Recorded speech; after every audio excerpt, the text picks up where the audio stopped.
Some kids in New York City have a chance to get out of town and into the wild.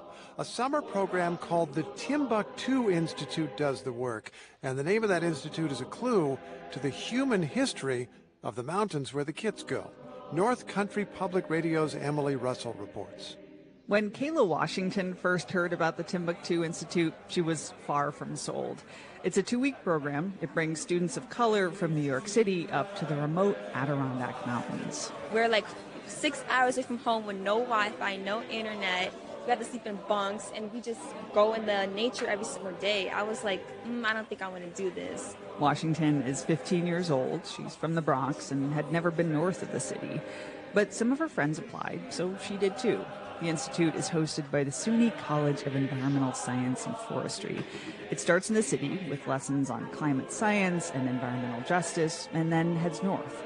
Washington says she was shocked to learn about New York's 6 million acre Adirondack wilderness. And I feel like it reflects the way that climate change and the environment is not spoken of enough.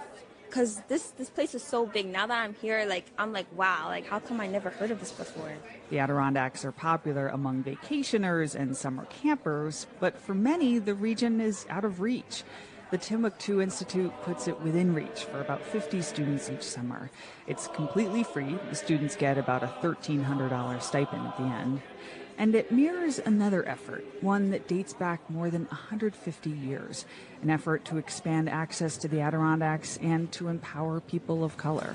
All right, let's make a nice, if we can form sort of a semicircle. Inside a barn in Lake Placid, the students are learning about abolitionist Gerrit Smith. He wanted to diversify the Adirondacks and give black people the right to vote. So in the mid-1800s, he gave land away to free black men. The settlement was known as Timbuctoo. Many young people don't know this part of New York's history. That's SUNY Chancellor John King. And it's really powerful to see students learning about how a multiracial coalition worked to combat the institution of slavery and to produce a more just society. But still, to this day, people of color face persisting inequalities. For example, black and brown people more often live and work in places that experience the extreme heat and severe weather caused by climate change. So students here learn about the roles they can play in the future. They meet forest rangers, climate advocates, state lawmakers. 16-year-old Elizabeth Cabrera from the Bronx says that really opened her eyes up to what's possible. I never would have thought that I would be standing here thinking about my future careers. Now I'm thinking about maybe I'll be a marine biologist, because knowing the animals around me, wow, I'm going to help them. A week ago, this wild place was out of reach, but being here, seeing themselves here, the students say that's changed their perspectives. They've paddled the Hudson River, hiked an Adirondack Mountain. Kayla Washington, who we met in the beginning, says the hike was one of the hardest things she's ever done. It was so painful, but it was all worth it. When I seen the view, I just seen millions and millions of trees. It feels like a dream, honestly. This whole place was like a dream to me. Washington says she's already told her friends about Timbuctoo. Meanwhile, more than half of the seniors from last year's institute have applied to study at the SUNY College of Environmental Science and Forestry. For NPR News, I'm Emily Russell in Lake Placid, New York.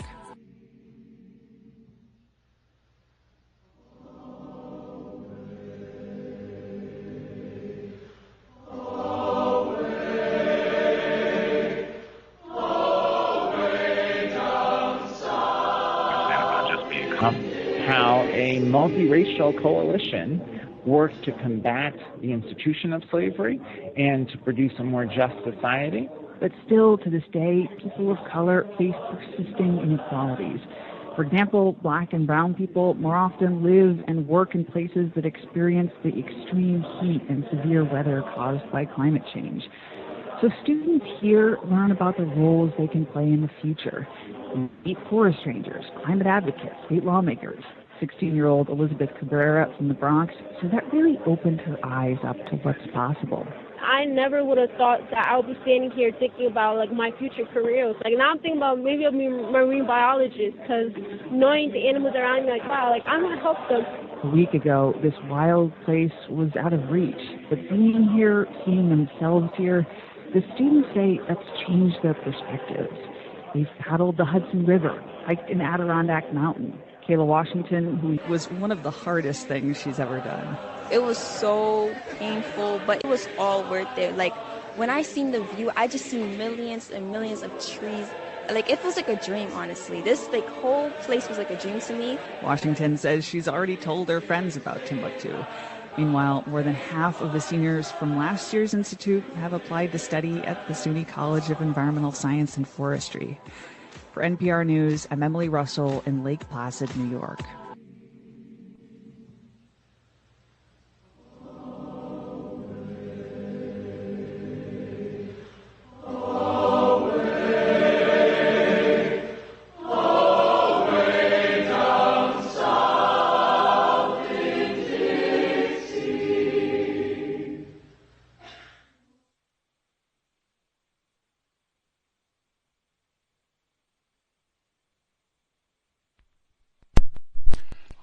The C.O.W.S, Gus T. Renegade. The C.O.W.S, Gus T. Renegade.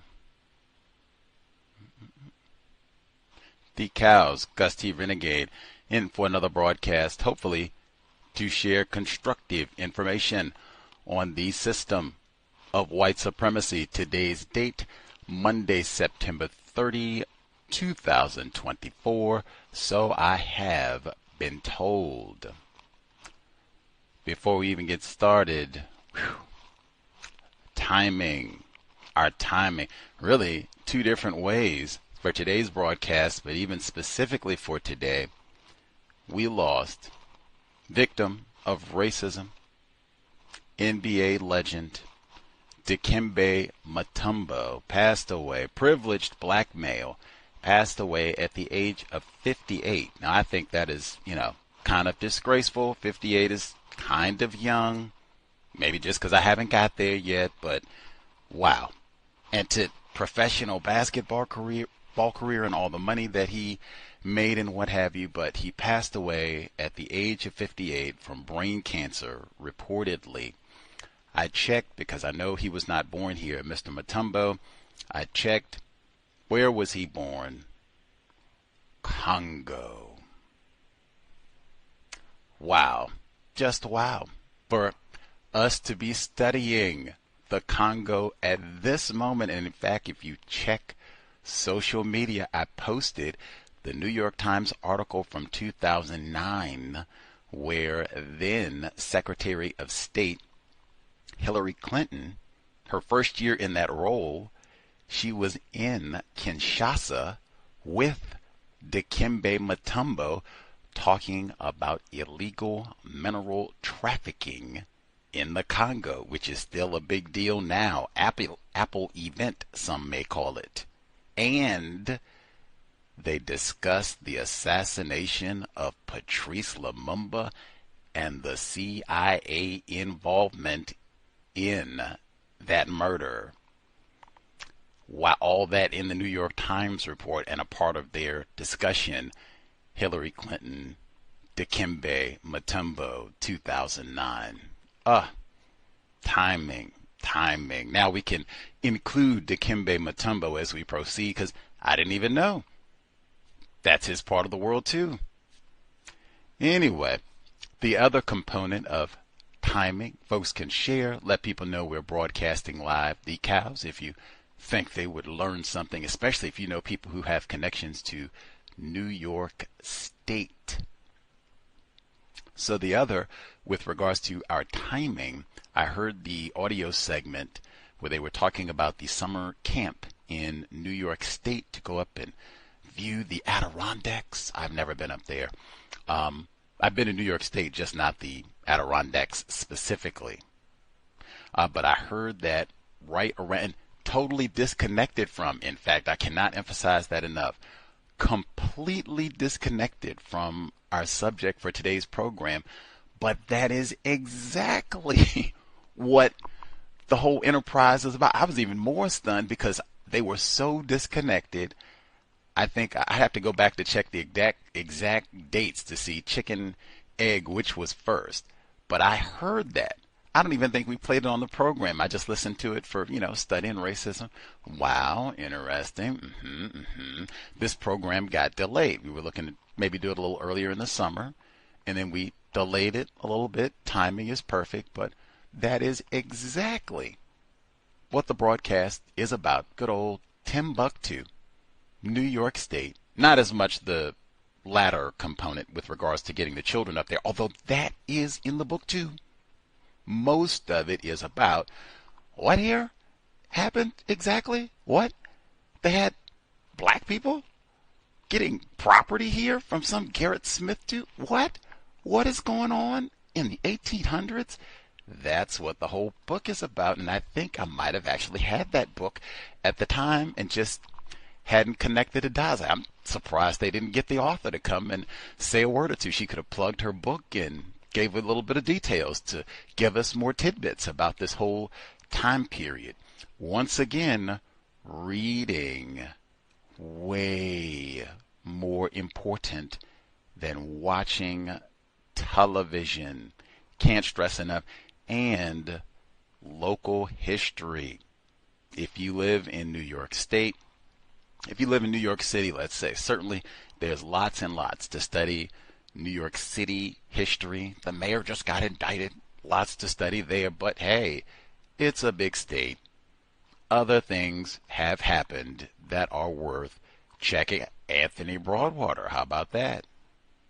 Lots of things worth checking out. And I say this, wherever you happen to be, we're just doing New York State today, but whatever the geographic location, study white supremacy, racism in that area, the history, how it's worked, what has happened, important events. If they have books, museums, all of that. Investigate. I keep saying, make it a family project.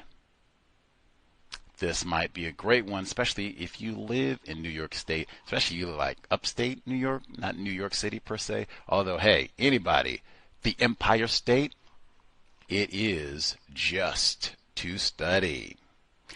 I cannot emphasize enough, Gus T has a top 10 book list. I've emphasized it is not fictitious, make-believe. The books are legit, and we've read most of them in the book club already.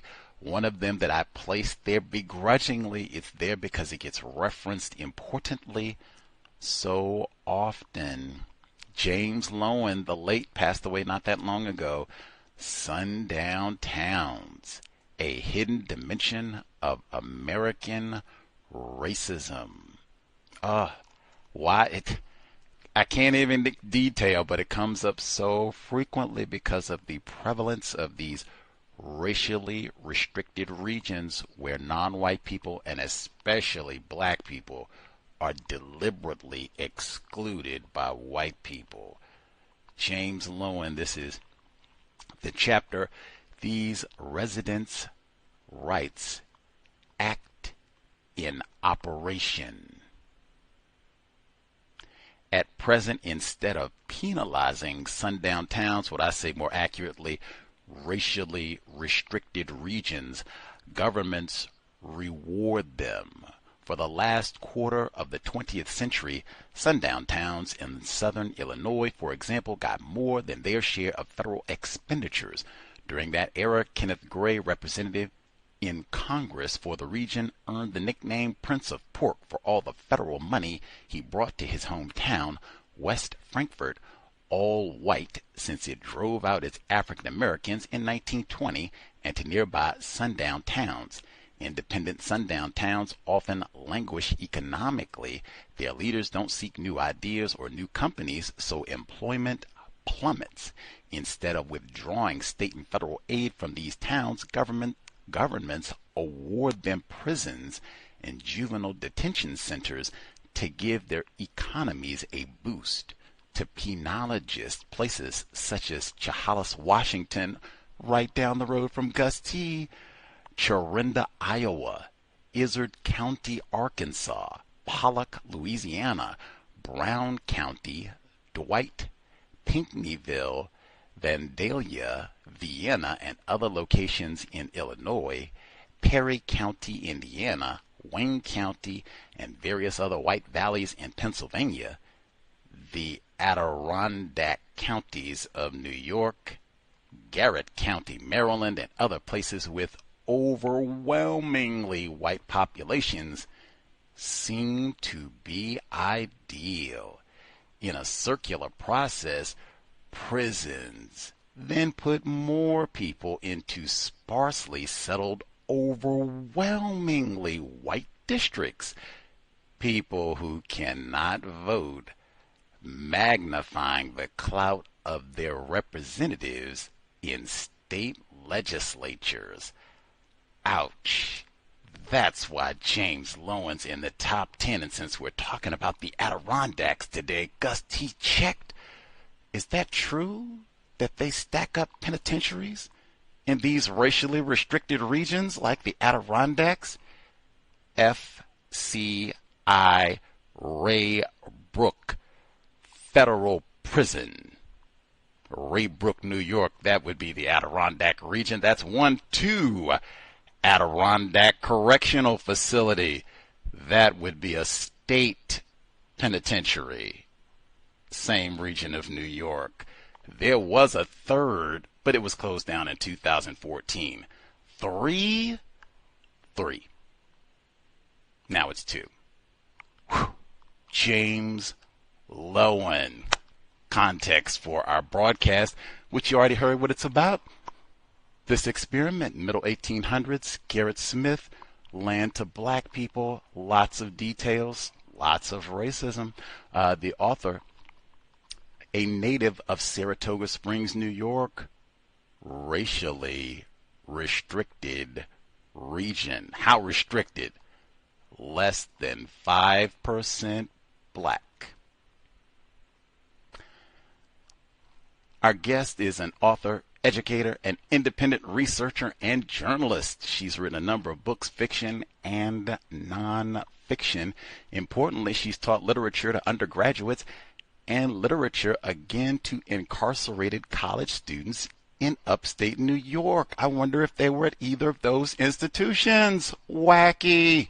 Anyway, the book we're talking about for today, The Black Woods Pursuing Racial Justice on the Adirondack Frontier, just published in 2023, so not even a very old book. Nabok, again, if you're in New York State, got connections, study. So thankful to have her on the program. Looking forward to discussing our guest for the evening, Mrs. Amy Godine. Mrs. Godine, are you with us, ma'am? Let's see. Oh, did I get it right? Am I muted? You should be unmuted now. We can hear you. Yes, ma'am. Oh, good. Yes, I'm on the air with you. It's a pleasure. Awesome. Thank you so much for sharing a bit of your Monday evening with us. For our listeners, might be some folks first time hearing from you. Any details you'd like to share about who you are, the work that you do? Well, I've been writing about the history of, you could say, non-elites in the Adirondack region for about 30 years or more, and I started with a more general look for magazines in the region at various ethnic groups and marginalized groups who'd never been accounted for in regional history. I felt there was a gap there, or a blind spot, and I wanted to address it, and it just kept going on. There was so much information and so much to say. I dug a little deeper into the black history and discovered more of the same, more erasure, more invisibility, and that led me to the exhibition, Dreaming of Timbuctoo, which is about one of the black colonies that this abolitionist founded in 1846. And that exhibition gave rise to the idea for the book that you read, I think, and others in your book group, and that we'll talk about today. For sure. We're not reading this book in our book group. I read this personally, but I do encourage folks for no problem, just being accurate. I do encourage folks with New York State connections. You should read this book. Maybe read it with your children. It is a doozy. Let's see. I guess importantly, you are classified as a white woman. Is that accurate? Mm-hmm. Yes, it is. Right on. You even, I think, get to that briefly in the book. I guess before we get to the details and such, this program we always start out, especially since racism is so important to this work. I use the term racism and the term white supremacy as synonyms. I use the same definition for both terms. The definition I use is as follows: a global system of people who classify themselves as white and are dedicated to abusing and or subjugating everyone in the known universe whom they classify as not white. Do you think such a system exists? Do you think that definition is accurate? The system exists. I'm not sure I'm on board with the definition. It's a little too broad for me, but I can't begin to argue with the idea of the ubiquity of white supremacism and its stranglehold on our culture, certainly in much of the world. I think it's essential to reckon with that, and I think the book begins to try to do that regionally, locally, as you suggest. But I don't know if that answer satisfies you or not. It might not. What do you think? I appreciate the response. As long as we get honest answers to the questions, hey, I'm always happy. When you say it's too broad, I guess if you could explain that just so I can grasp a little bit better. Well, I haven't explored how it works. The machinery of white supremacism globally, I suspect it's kind of different from one culture to the next. The way it operates, its ends, its goals might be different enough to warrant some notice. So I wouldn't want to speak for anything beyond what I know, which is the United States. And I think in our country, and in white countries generally, in Anglo-centric countries, white supremacism has been a guiding principle for numberless centuries, really. And that there I'm comfortable, I'm on easy footing. I don't know how it would apply to Asia, for instance, to South America, to Latinx nations. I wouldn't want to speak for that. So I write about history, and I try to be cautious, and maybe overly cautious, but I've got to be careful to know what I'm talking about before I generalize. Definitely appreciate that. Yeah. Do you know any places in the known universe where non-white people get to boss white people around and mistreat them and nothing can be done about it? I can't think of a one. Righty on. As a matter of fact, now that you put it that way, I think that's a good way to put it. Much obliged. If that's the measure of white supremacism, yeah, then we're on board. I can't think of a one. All right. Amy Godine, author of The Black Woods and many other texts, fiction and nonfiction. With this book specifically, you already told us some of the motivation for writing this text. What was your reasoning with the title, the full title, The Black Woods, Pursuing Racial Justice on the Adirondack Frontier? Well, let me back up a sec. This story historically has been described before, but always in terms of the history of the white abolitionist John Brown, who came to the frontier to help the white settlers, the black settlers who were starting farming, some of them for the first time. He was an experienced farmer, and he thought he could give them a hand. He had high hopes for this effort. It disappointed him for a range of reasons, and he moves on. And we know him from Harper's Ferry and what he did there. And when he moves on, historical interest in this whole story goes with him.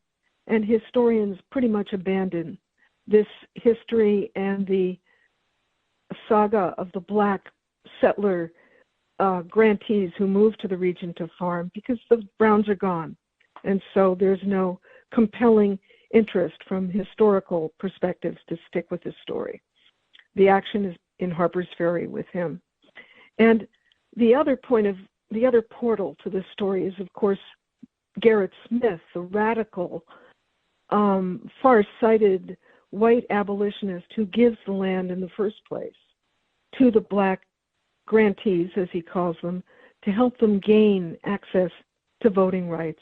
And we can get to that in a bit, but the title aimed to deflect the attention to these two white men and put it on the work of settling the frontier and point toward the history of the black farmers themselves and recenter them in the story. I don't think that had been done before, and I was determined to do that with the title of the book as much as I could without turning it into a 50-word index to the book.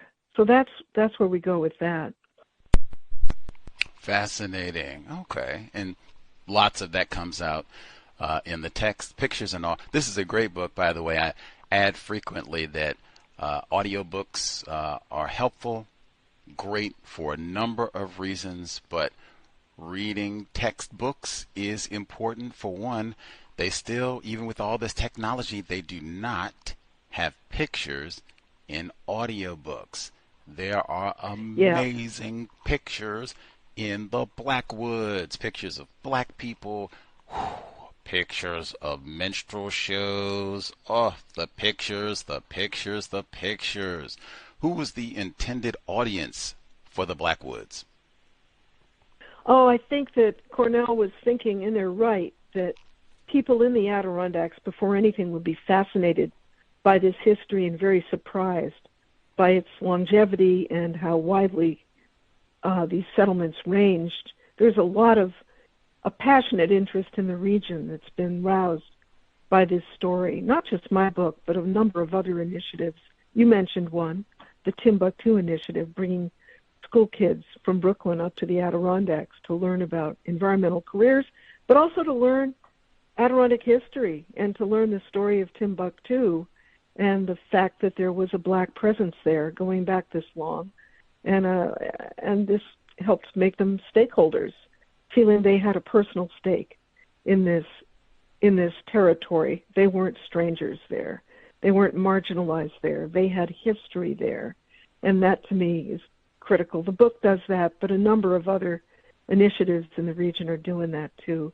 But beyond that, as you know, this effort of Gerrit Smith to give away land reached out to every county in the state which had black families, black people, black men living in them, and every county where the agents that Gerrit Smith tapped to help him rouse his list of 3,000 deed holders, 3,000 prospects to get Adirondack land.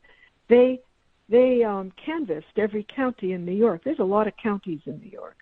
And there turned out to be a lot of black men in New York who were interested in getting this land, getting these deeds, these free deeds to land they'd never seen, in a part of the state they'd never been, in a part of the state that was famously white, nonetheless free land at a time when land was out of reach financially, and land was the key to the vote. So I think the book has relevance all over New York, and beyond New York, honestly, to every region in the country that has a hidden or a lost or a suppressed history like this that invites discovery and celebration. So I think its reach, I hope its reach, is well beyond a provincial one or a strictly local one, to wheel back to your question. For sure.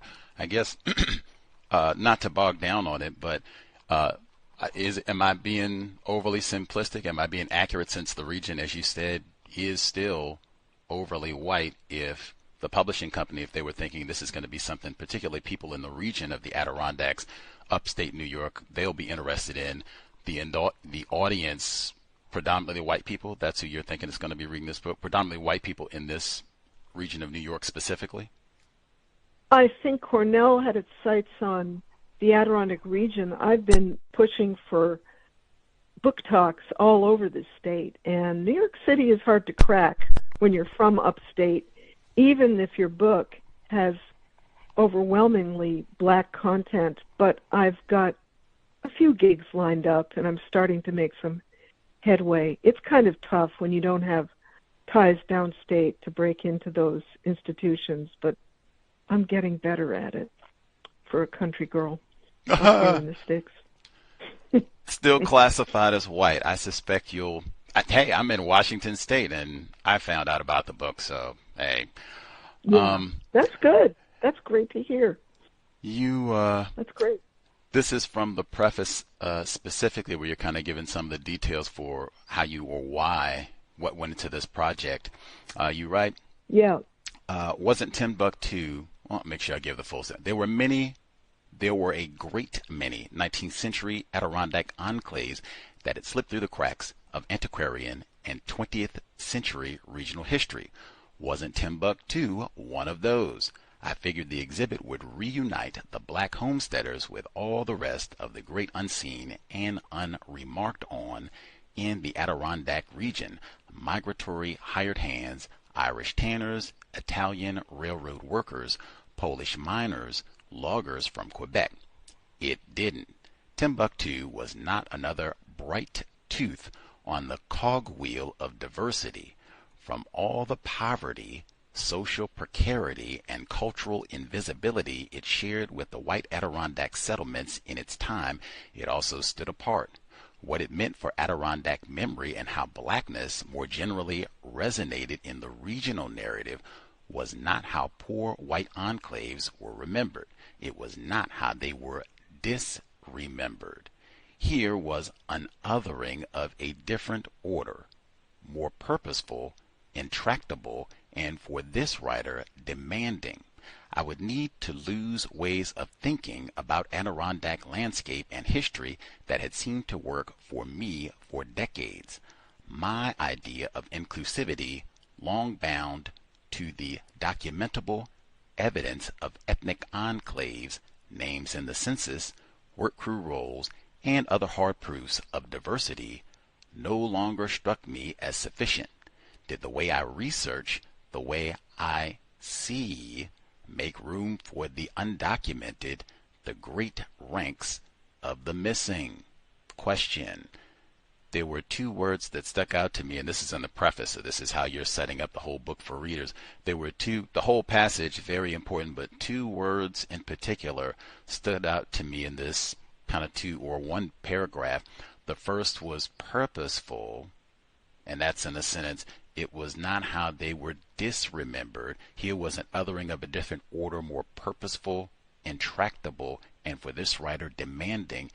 And then a little bit further down where you said, my idea of inclusivity, and the full sentence, my idea of inclusivity, long bound to the documentable evidence of ethnic enclaves, names in the census, work crew rolls, and other hard proofs of diversity, no longer struck me as sufficient. Those two terms specifically, I guess if you could kind of speak to this passage and why you wanted to put this out front in particular, and then give us more detail in terms of the purposeful disremembering, and then your inclusivity. Thank you for reading that. I haven't reread that in a while.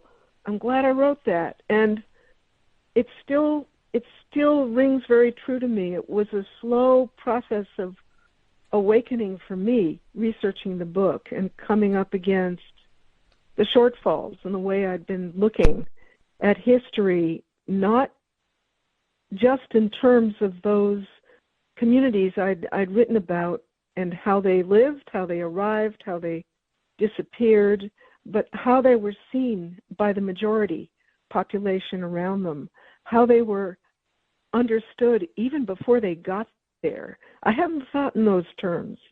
And what happened to this history forced me to think in those terms. It forced me to think about how white people in the Adirondacks and well beyond in the nation were thinking about black people before they set foot and set up their enclaves, came to the region, got their deeds. They got there and they were expecting a naked, bare, untouched, pristine wilderness, and they got to a place where there were plenty of neighbors around, some of whom were welcoming many of whom were not, and the ones who weren't, who had never met a black person in their life, nonetheless met them with expectations and assumptions that completely colored their reception. And I had to think about that. I had to look at the experience of the settlers beyond their own experience on the ground, but also in terms of white assumptions and the white gaze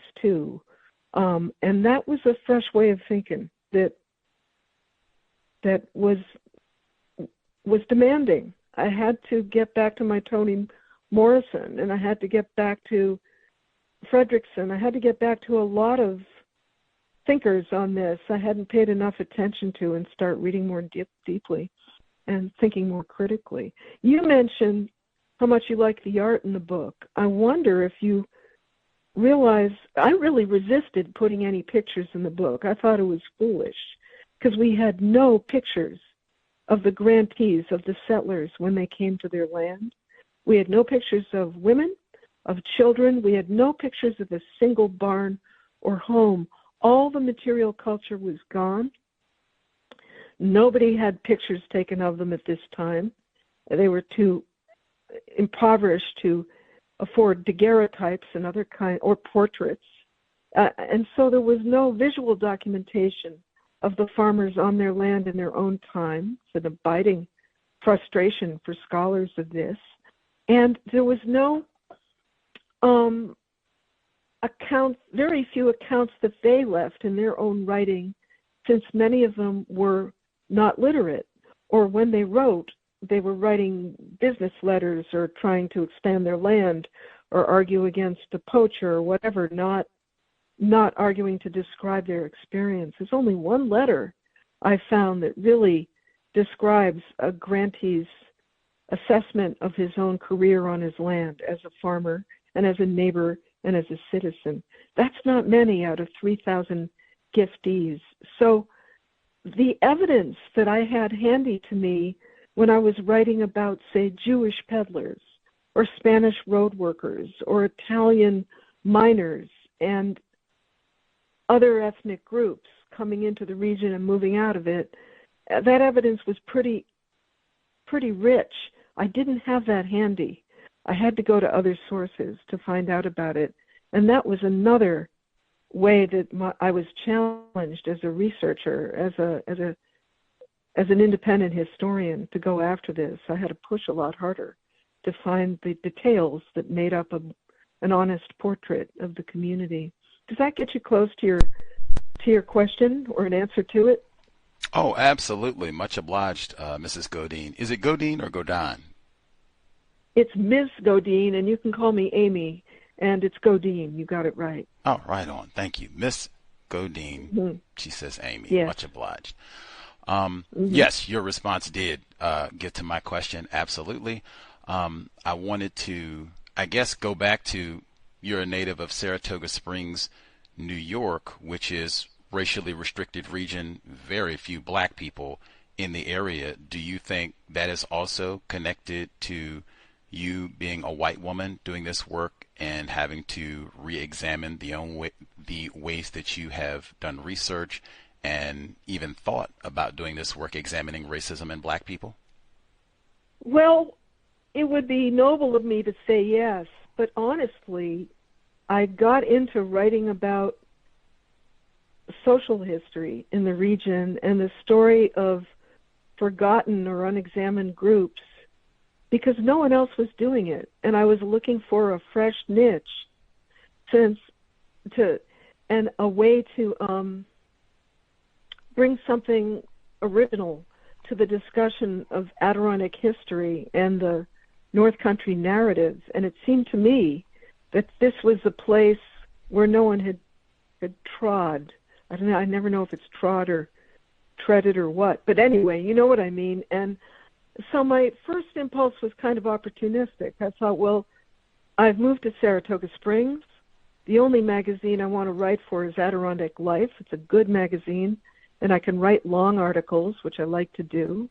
And I'm never going to get into hiking, and I don't climb high peaks, and I'm not one for long kayaking trips, but I do like history, and I particularly like social history, and I've always been interested in ethnic and minority social history, so here is a place I can go where others haven't been, and maybe I can be a trailblazer in this department. That's not a very morally glamorous answer to what you're saying, but that's the truth. I was looking for a place to carve out something fresh, and I found it, but then the quest became more compelling and interesting as it did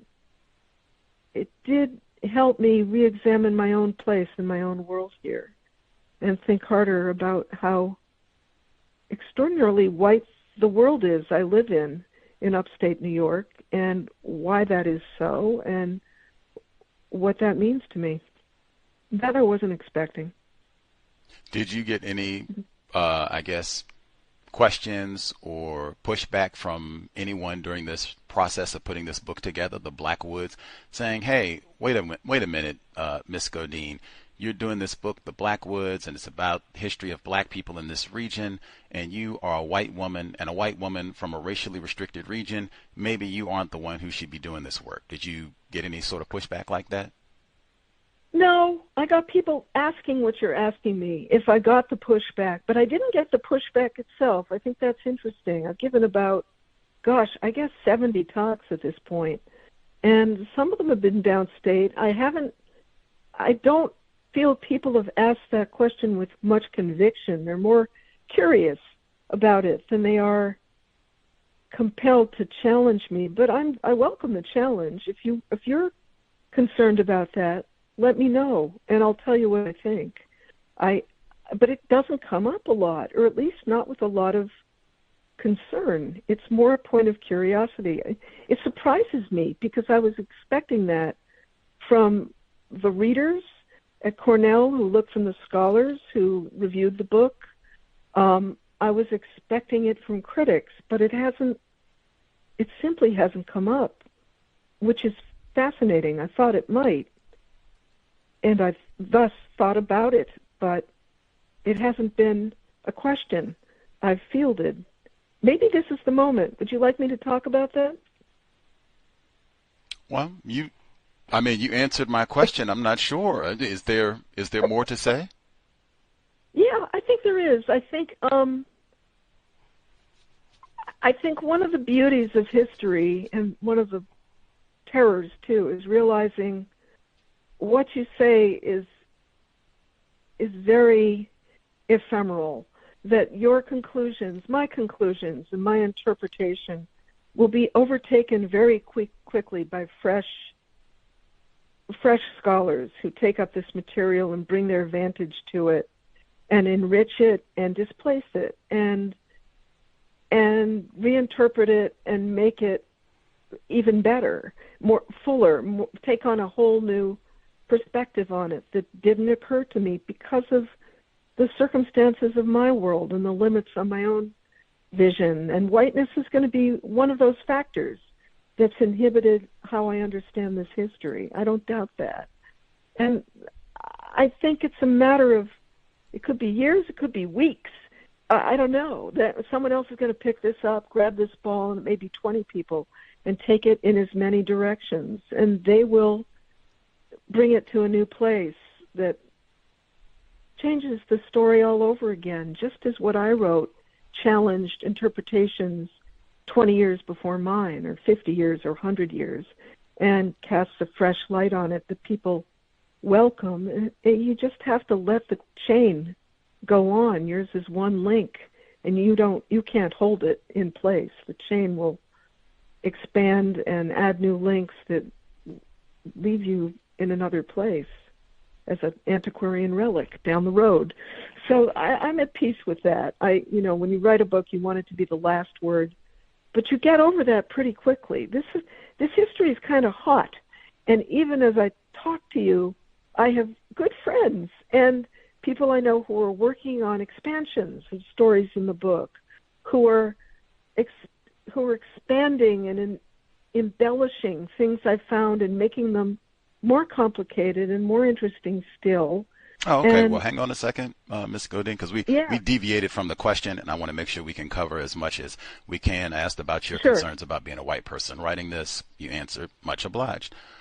You Okay. wrote later on in the book that there's a bent towards justice, and I was reminded of Ta-Nehisi Coates, who now has a new book out, but he talked about that phrase. It's talked about so frequently, and Dr. King, his metaphor. There are many times in this book, it's not just the fact that you're a white person, but the fact that you also write fiction comes through. I have to even pause. You just said your whiteness in the response because you deviated from my original question. You said your whiteness, and that's one. I never use that term. White people don't say their racism. I think that would be more accurate than their whiteness. But that notwithstanding, Okay. hang on a I second, can't hang argue on a with second, that. hang on a second. I Yeah. wasn't finished with my response. But you wrote in the book about the bent towards justice, and that's cribbed from Dr. King. Ta-Nehisi Coates said, looking at the evidence, that that is not true. There's no evidence that there's a so-called bent towards justice in the universe. We just have ongoing and ongoing and ongoing white supremacy racism all over the world. Do you have any evidence that there's a so-called bent towards justice metaphor? I'm dealing with that quote in terms of the experience of the families I document in the book. So I can only answer in those terms. And I think that the quote as I use it in the book, and I do identify it as King's quote, though I think he borrowed from someone else for it, but you probably know better. I think I'm referring to families I describe in the book as well and their experience in particular. So again, I can't universalize from that comfortably, but I think in terms of the families I describe and what they were up to before they came, what they were enduring, and what their experience was once they got to the Adirondacks, yeah, I track progress. I track an improvement that they tracked as well in their circumstances. Is this an overriding trend, a definitive trend that changes racism at a more molecular level? I don't know about that. I just know that John Thomas lost his wife and his children to enslavement, and he got out of that and made it to Troy, New York, and then to the Adirondacks with the help of a gift of land, and made it to the point where he was a voting citizen in New York thanks to this land, and he counted that as progress. Well, see, I want to hop in because you did the same thing. You changed terms again. I didn't say if there was a bent towards progress. I said a bent towards justice. And some of what you're talking about, this is not justice at all. You mentioned a lot of black people. They had to flee for their lives. And, oh, my goodness, they're going to have the Fugitive Slave Act and kill us all. We haven't even mentioned now, this is the middle of the 1800s. So the whole what they call nadir of lynching is lurking, and the Klan resurgence, even in New York State that you're talking about. But the most important point is I didn't ask about progress. And this is so important because people classified as white. I've concluded that one of the ways that you all deliberately practice racism is with being deceptive with terms. I just didn't say progress. I said justice. Do you see evidence of justice? I think it's just that he gained voting rights as a result of moving to this land. So that is a just resolution of an injustice imposed on black New Yorkers since 1821, and that is a happy resolution and a just resolution to a bitter injustice that black New Yorkers endured all the way until 1870, the lack of equal voting rights in New York State from 1821 to 1870, that's half a century. And thanks to his effort on this frontier and his pursuit of the vote, he and several other grantee farmers who move to the region are able to claim the rights of citizenship, and there is justice in that movement, in my opinion. Is it ultimate justice? I don't know what that means. Is it perfected justice? Of course not. But it's the movement toward it, and I think that's what King was talking about. He's talking about a movement. Right on. Much obliged for the response there. Again, our guest, Amy Godine. I will even note for listeners, we had the same switch in turns for most of her response. She didn't say justice. She said just. Even that is not the same. And again, we are tearing all of this nigh on a U.S. presidential election where 2 centuries later, you have the same problems with black and non-white people struggling to vote. Still same problem with no justice. Big J, little j, all of it, but different viewpoints, I reckon.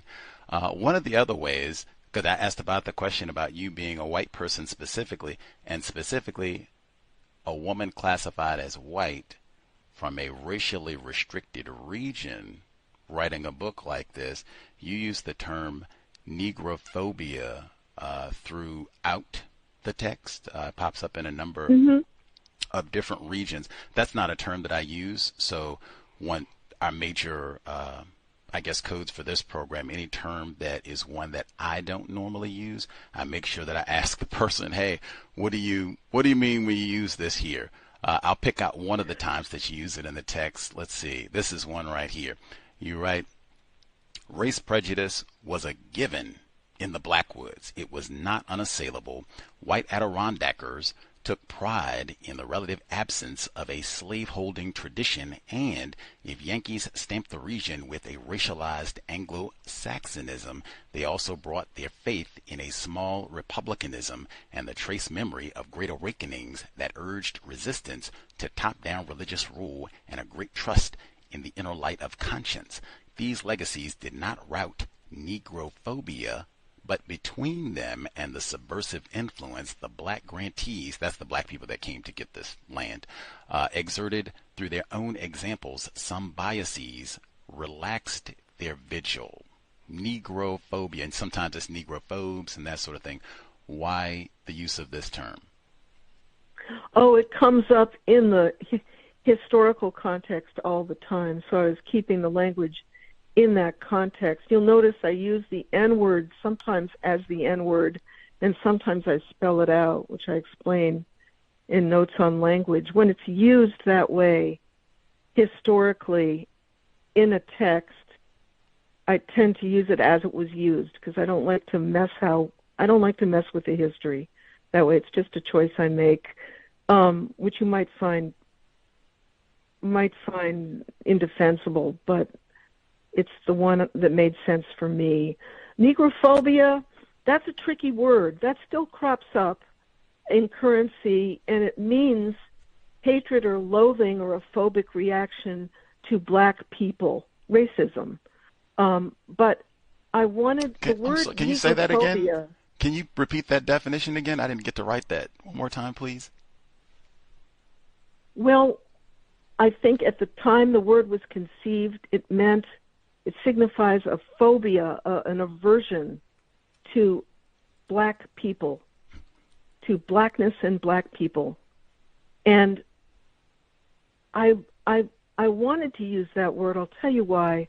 Because I wanted that sense of a phobia, of an aversion, to come through loud and clear. I didn't want it. The word racism, in a way, is so familiar to us, it almost softens that other meaning that I think is so easy to forget. There was this extraordinary uber racism that goes by, to me, negrophobia is almost a stronger word that conveys the malice and the revulsion that phobia puts across. Phobia almost turns it into a scientific thing. Do you know what I mean? It's so strong. I'm trying to process here. I guess for one, at least the little bit that I do know in terms of root parts of words, and thank you for repeating the definition in terms of phobia, fear, People have lots of phobias to lots of things.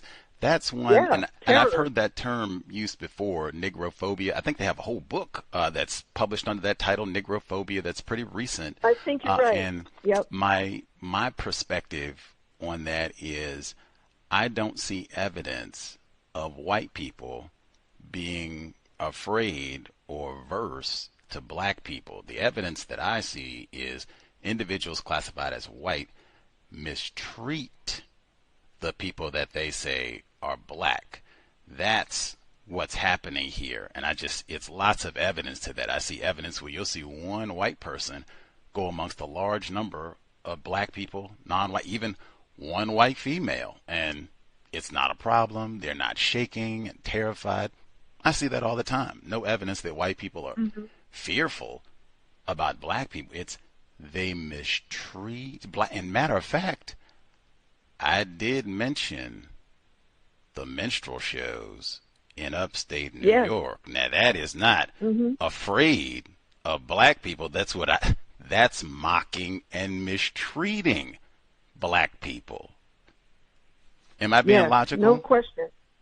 Yeah, you're being very logical, but I you have to dig, I think, beyond that callous mistreatment, that cruelty, and ask what's arming that, what's fueling that, what's the anxiety or the terror that's empowering people, making them think they need to deal with people this way. Why are they so scared? What are they so afraid of? And I think that's at the heart of a lot of white racism. Do you not? A kind of awful fear. Of black people? Yeah. An irrational, inherited anxiety, a fear of, oh man, I don't know where to start with this. Let's see. Are you a white woman? Let's start here. Are you afraid of black people? No, I don't think so. I don't pretend to know myself as well as I ought to, but I don't believe so. Do you still live in a racially restricted region where there are very few black people in your area? I do. Absolutely. Mm-hmm. Do white people, when you grew up in your racially restricted region, do you remember white people talking about being afraid of black people or making comments that would suggest that they were fearful of people classified as black?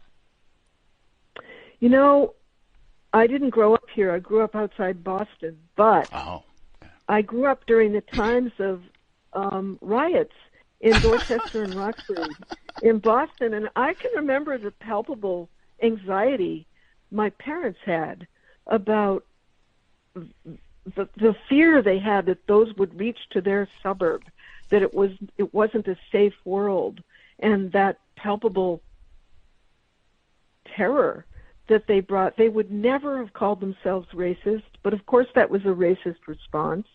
But at the time, as a kid, I wondered about that. I wondered, is there anything to this? What are we scared of? Why are we locking the doors when we drive in this part of town? So, yeah, I can remember that growing up.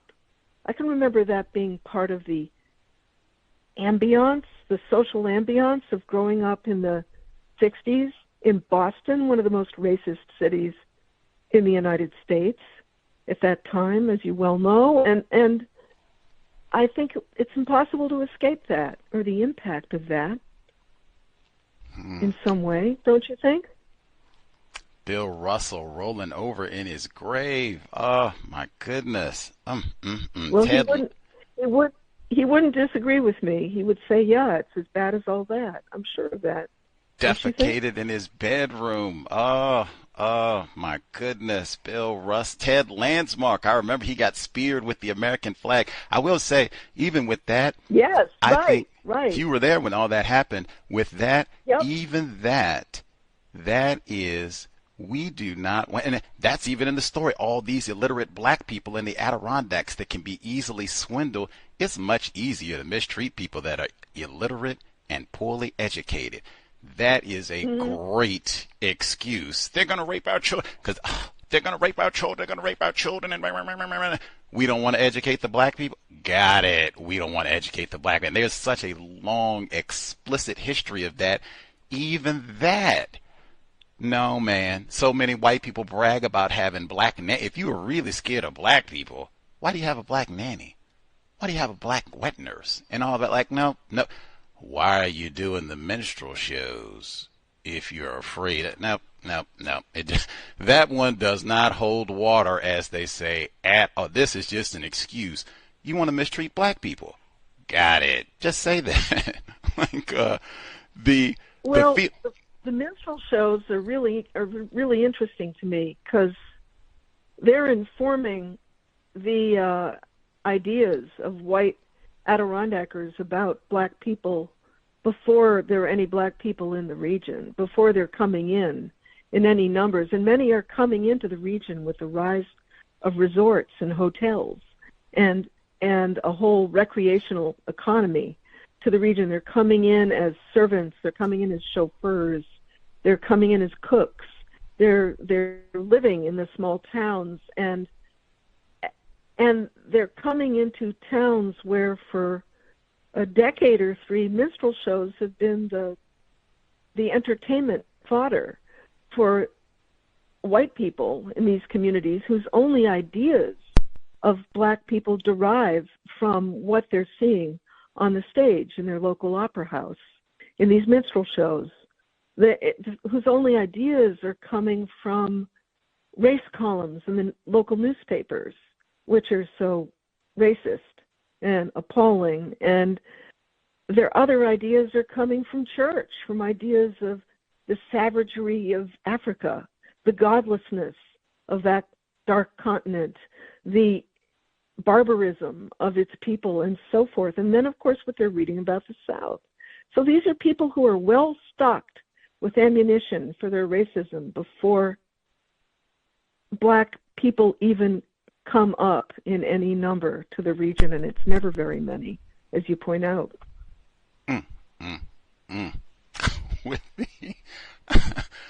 And even with you, as you point out, white people very informed on their racism in a variety of, and all around the world, the racism. We didn't even get to Mr. Knott and all the phrenology and the skulls, which again doesn't posit that black people are to be feared. It's they're dumb, which is generally it. They should be mistreated in children type of a thing. When you talked about the racism in the columns and kind of minstrel cartoons and all of minstrel, I even had to pause P.T. Barnum and the circus. That is the minstrel show. We've talked about all that. That's even way before we get to Birth of a Nation, one of our favorites, which is also mentioned in the book. But before we get to all of that, I was stunned. One, we get a great picture. I'm so glad whoever it was that kind of nudged you to include images. I'm so glad they won out, because I think it's great to see some of these people, Willis Augustus Hodges, black male, who was a part of this whole process, to actually get to see what some of these people look like. Like, oh my goodness, he looks like my uncle, or he could look like my cousin, and it's got lots of other pictures too. John Brown. It's just the pictures, the minstrel shows. I'm so glad they included the pictures. Anyways, you get a great image of Mr. Hodge. Can't let that slide, but it keeps going. Let me give the full sentence here. Okay, here we go. Thomas Van. It was a brazen prospect for a farmer's son with no formal education, but Hodge's job as a night watchman gave him time for poring over anti-slavery papers, and suffrage meetings kept him current with the crises of the hour.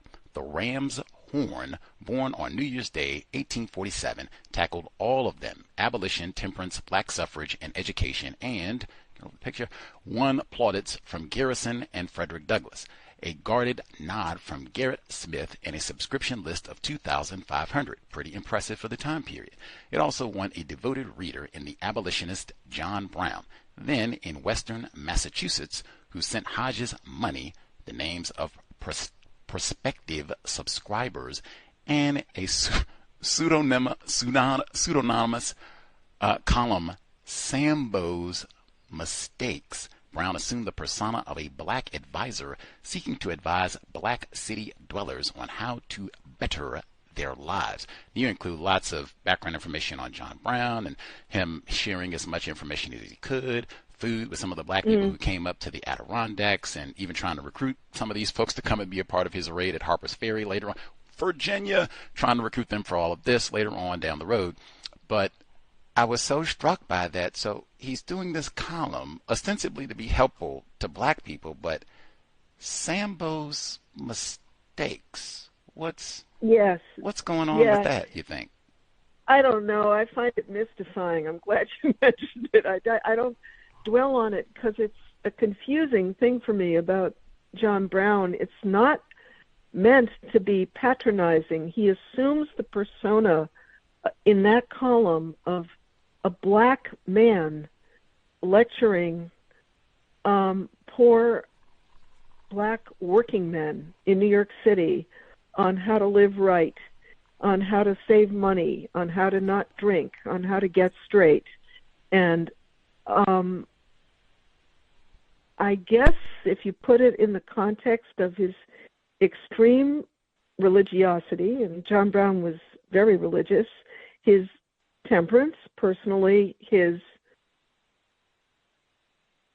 his uplift ideas about conventional behavior, they make some sense. But yeah, there's a streak of racism at the heart of that that's very evident to us now that I don't think troubled his publisher, Willis Hodges, enough to not publish it. He was probably pleased to get it. So I'm not sure where to go with that. What do you think? It's a teasing thing. Scholars have been scratching their heads about that one. I'm glad you included it. I'm glad you included it. I would definitely say, yeah, that strikes me as and there's so much of that paternalistic racism. What I just said, exactly what I said, with all that phrenology. Black people are stupid. Black people are stupid. They're not to be feared. They're just ignorant little children, little creatures, little subhumans. Us smart white people, us smart women, us smart white women, white men, even white children, as long as we are in charge, we'll, guide them along, maybe, and do a lot of mistreating along the way. But that is so rampant throughout the book, throughout the whole history of white supremacy racism, that way of saying, oh my God. Matter of fact, wait, hang on one second since you asked. Now, if I'm really processing this, so you got a white man pretending to be a black person under the column Sambo's mistakes. Yeah, it's a kind of blackface, isn't it? It's a kind of minstrelsy, I suppose. I haven't thought of it that way, but it's an angle. I got to make a point, though. I think it might be classist as much as racist, and I want to observe that one of the problems with Smith's giveaway is that he doesn't understand the depth of poverty or the urban culture of the people he's giving land to. And he expects them, and I know you got this from the book, to be able to settle land they have no means to get to, no means to be able to work, no means to be able to buy the livestock and the seed and the gear that can help them survive the first few winters. He thinks the deed alone is going to do this, that the paper document is going to see them through this ordeal. And he signs on his agents, all renowned black reformers from around New York State, to help him with this. And they're on board with this. But they know that this is in trouble if these grantees aren't capitalized. If they don't have the money, they don't have the startup capital to get out of the gate. But they don't ask Smith for it. They don't challenge him and say, this isn't going to work if you don't go the next step and supply your grantees what they're going to need to make a go of this.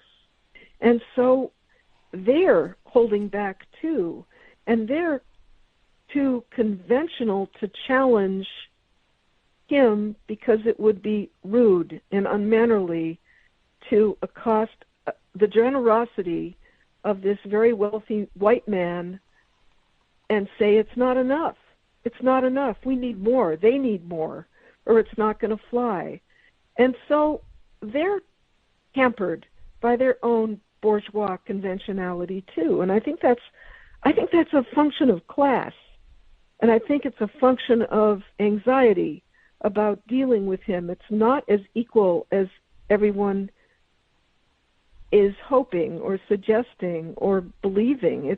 There is an inequity in the relationship between Smith and the black agents he signed on to help him. And that's a classist issue as much as anything else, as much as it is a racial one. What do you think? I think that's one of the ways that white people have deliberately practiced white supremacy racism for quite some time, conflating class and race, particularly in an environment where these are black people, any number of whom they could have been stolen and placed back in bondage, like got slave trade. She talks about that throughout the book. That's why I said so much great information. There's so much of that throughout the book. Even if they didn't have these bourgeois notions, hey, are you going to sass a white man? That's what I mean, like conflation. Yeah. We've seen that for a long time. But importantly, I want to go back to the racist jokes component, because with this whole setup, and again, you have this white man, Gerrit Smith, he's going to give out land, help get these black people to come to this region where we don't even have a lot of dark people, but come up here, it'll be great, upstate New York, get out of the city. That's a big part of his theme through this. Again, the same paternalism, like with John Brown in the Sambo article, the same paternalism, get out of the city and come up here and build character and all of that. Not only is he not being truthful, in my view, about, hey, you're bringing these strangers to this land, and can they get startup fee? And do you have like a manual, like what to expect, what the winter's going to be like, all of that?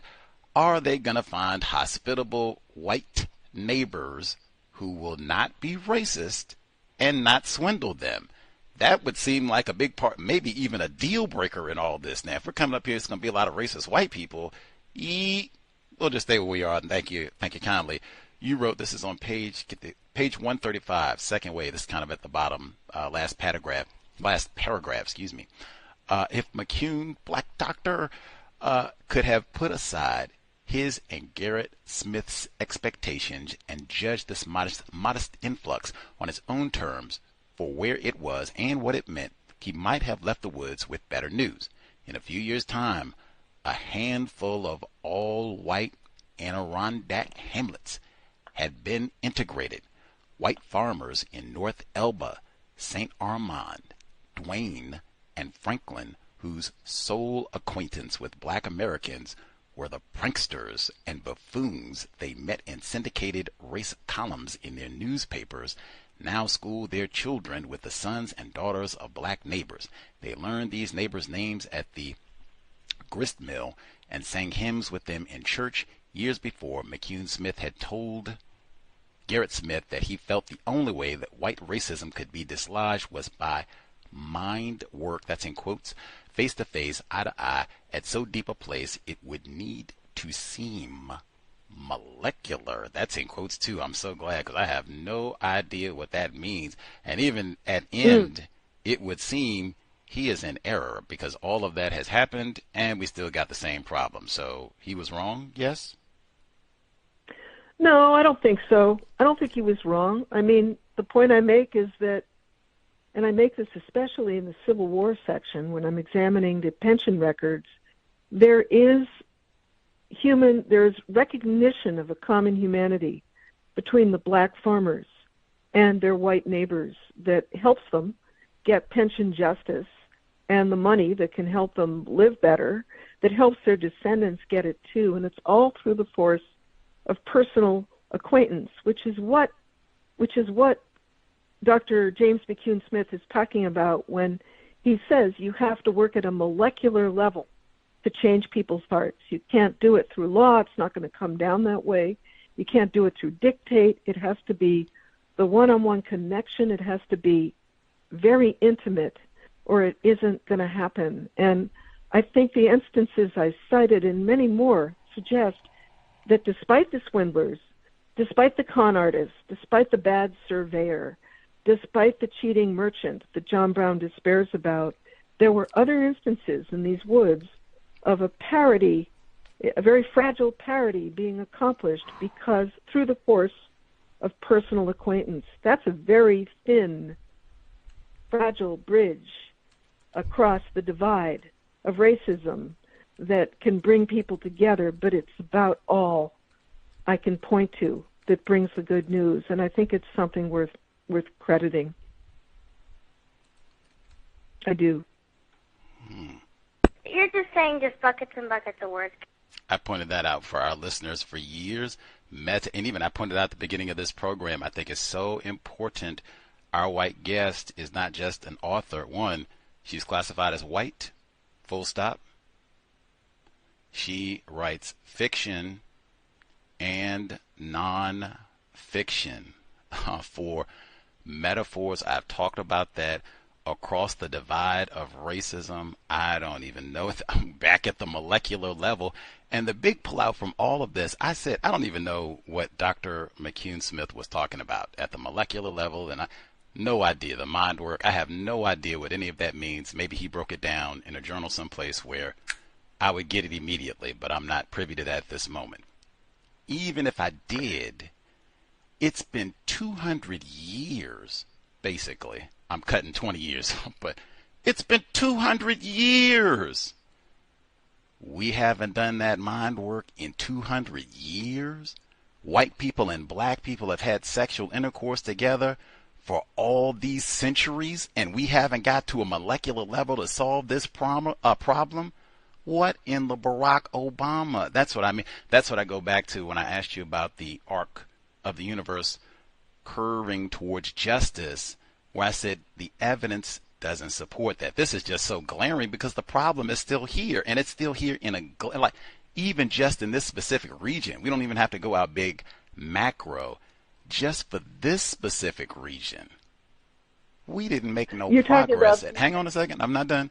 I'm talking about the Adirondacks in New York State. We didn't make no progress at all. This is a racially restricted region where you started this book talking about specifically there was a deliberate erasure of all of this. It's not even deemed worthy of talking about. And then resistance to even bringing it up repeatedly, which you also document in the book. None of that speaks to any we made. And in fact, I'm going to just go to the text because you said specifically on these intimate, personal, one-to-one levels, they begin to see black people as more human, less than a Sambo, less than a minstrel and a buffoon. That is not true at all. I'm going to just go to the text. You write, this is on page 158, chapter 9 of Fluid Cartography. You write, casual toponymy recalls what history forgets except for the unmapped Timbuctoo. Here, it's the opposite. History recalls what toponymy has forgotten. Partly this was the doing of the Adirondack historian Alfred Donaldson, whose mirthful sketch of a jerry-built shantytown littered with small square huts from which little stovepipes protruded at varying angles, distinguished by a last touch of pure Negroism. Woo! Love it. Direct quote. A large but dilapidated red flag bearing the half-humorous, half-pathetic legend, Timbuctoo, end quote, captivated generations of journalists and scholars. Mary Mackenzie, the town historian who first documented North Elba's black community in the early 1970s, despaired of Donaldson's influence. Timbuctoo, she felt, was a label John Brown slapped on the settlement to distinguish it from Willis Hodges' Blacksville, and one that locals mocked. Timbuctoo, that's how out of place and far from home where the Gerrit Niggers, and I just want to be transparent, she does not at this juncture spell out Niggers, she just has the blanks, but you know what it is. Gerrit Niggers here. Timbuctoo, where black Americans belonged, in Africa, across the sea. She loathed the name, felt it demeaned, but would an insult strain for delicacy? Until Governor Mario Cuomo outlawed racist place names in New York in 1988, all the Adirondacks was amply salted with, and again, same thing, Nigger Hills, Nigger Brooks, and Nigger Points.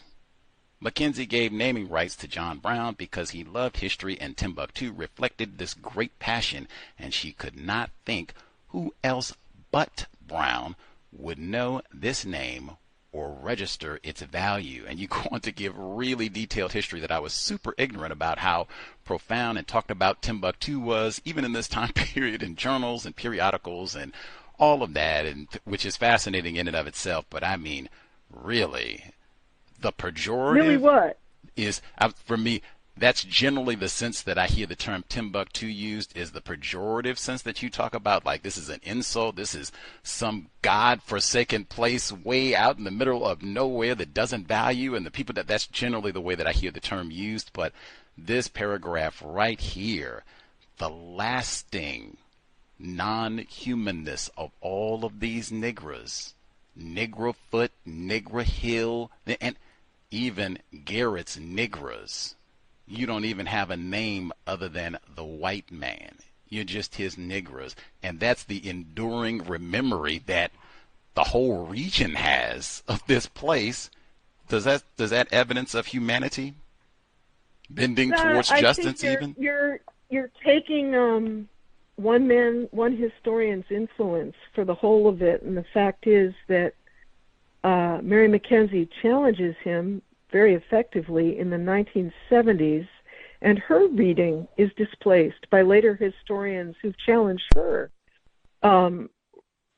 understanding of the story and introduced the whole political backstory, which is so critical. We haven't talked about that, really, and explain it in terms of black agrarianism. I've done that, and other historians who've widened it and deepened it and stretched it. So it seems like you're kind of stuck in a reading of it that's been displaced very effectively in the last 2 decades, to the extent that there are historic. Let me tell you a story.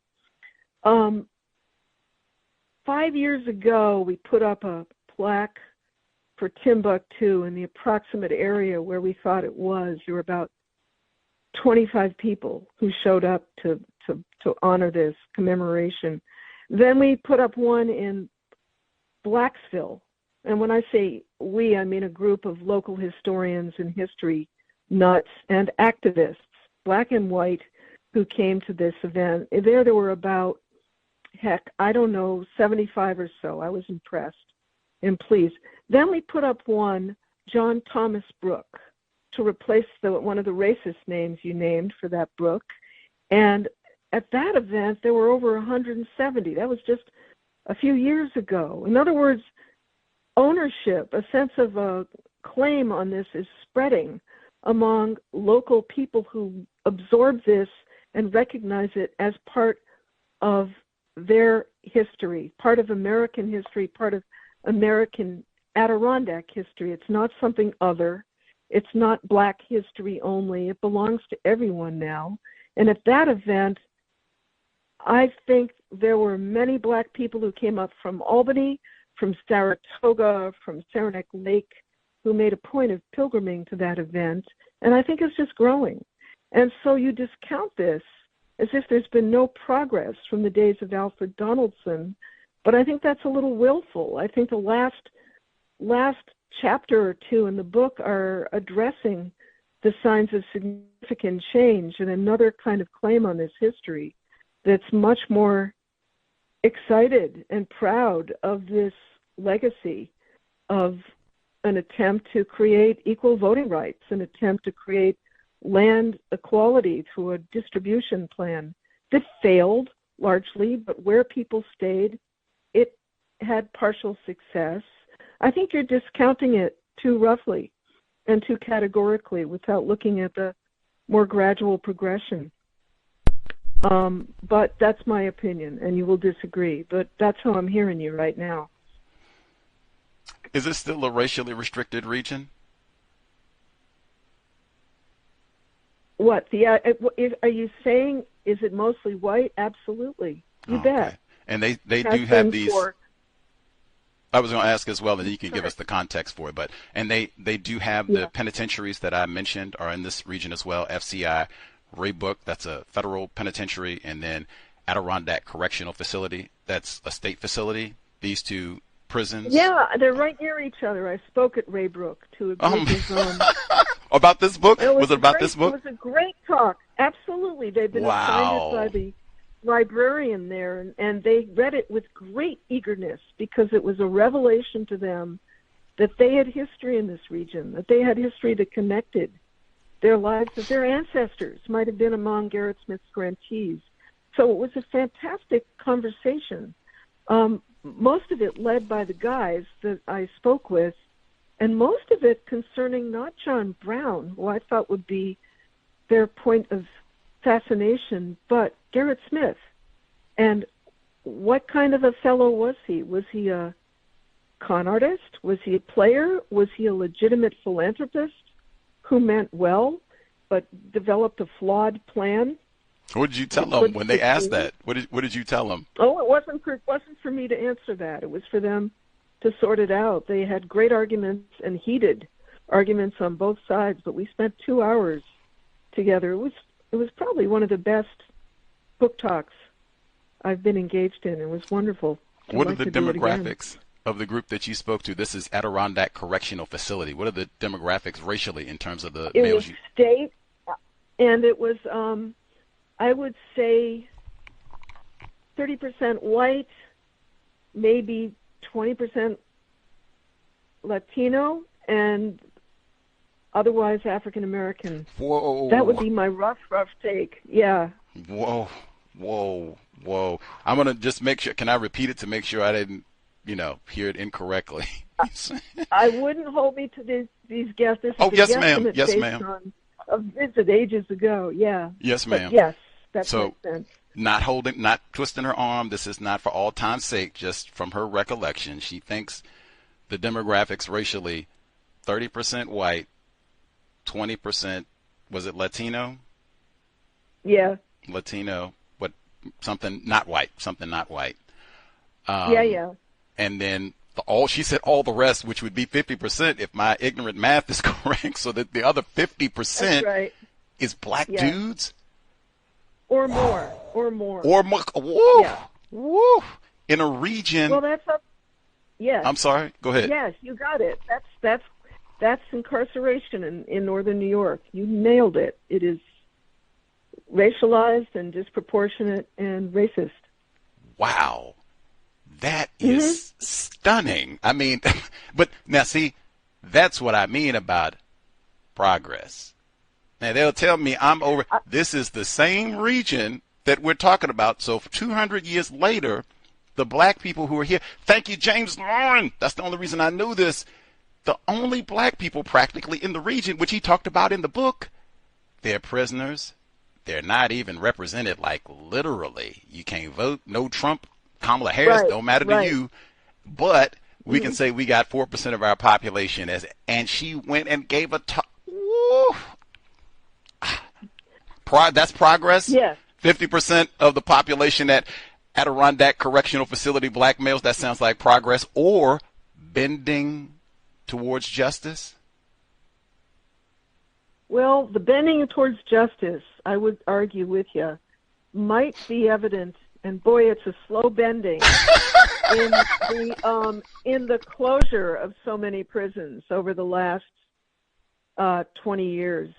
These are prisons that emerged as the result of the Rockefeller laws that were so strict and punitive and destructive, and prisons are being closed rapidly in the region to the acute distress of the communities that have served them, who have provided the workforce for them for generations.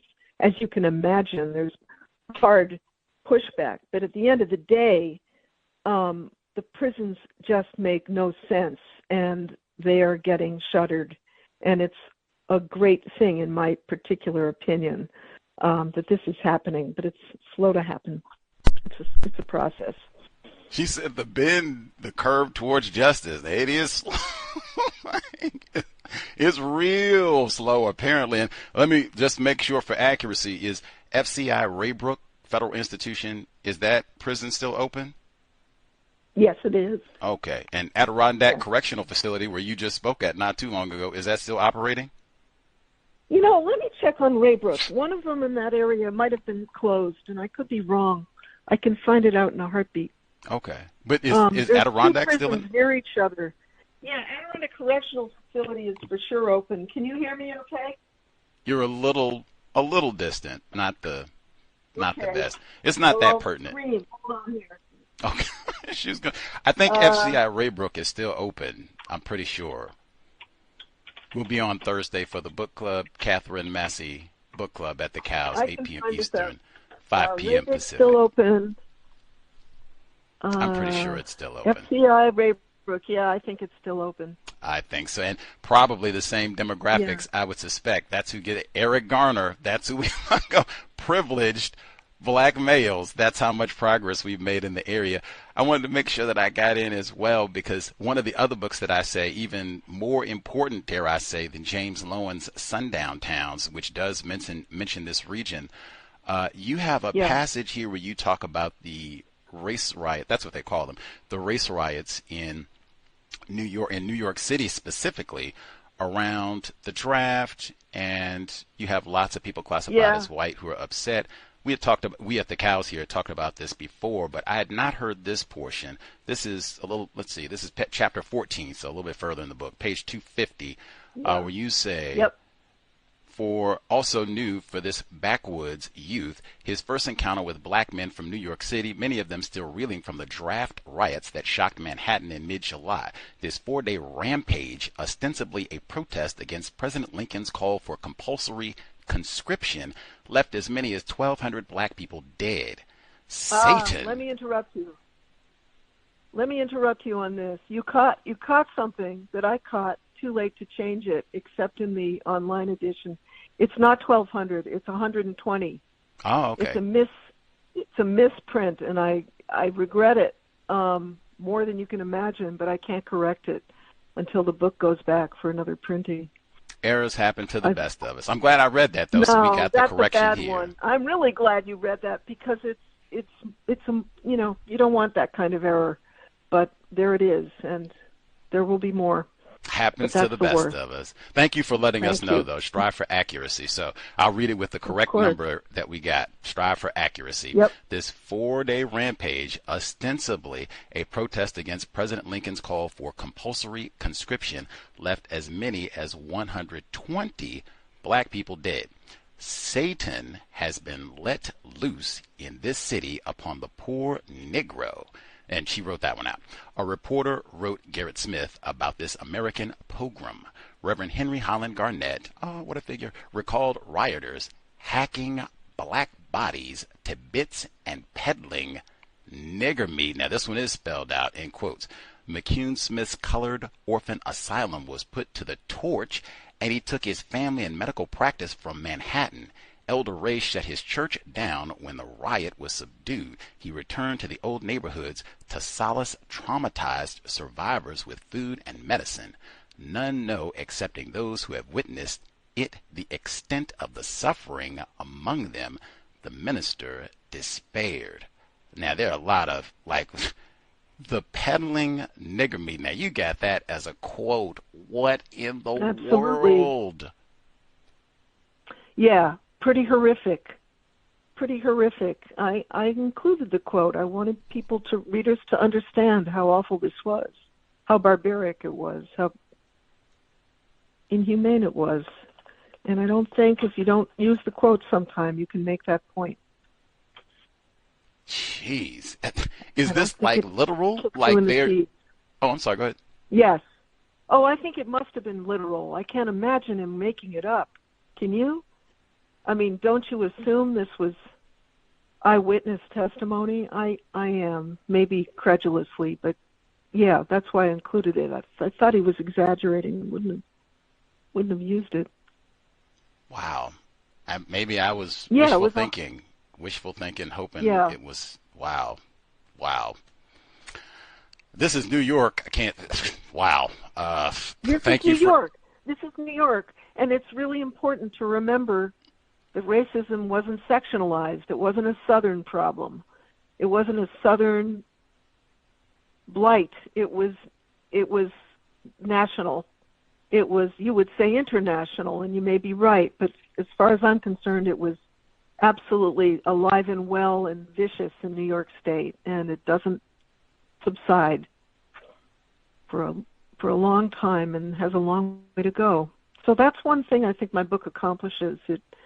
It does underscore the fact that you can't look to the South and blame the South for racism. It was thriving in the North as well. And these are examples.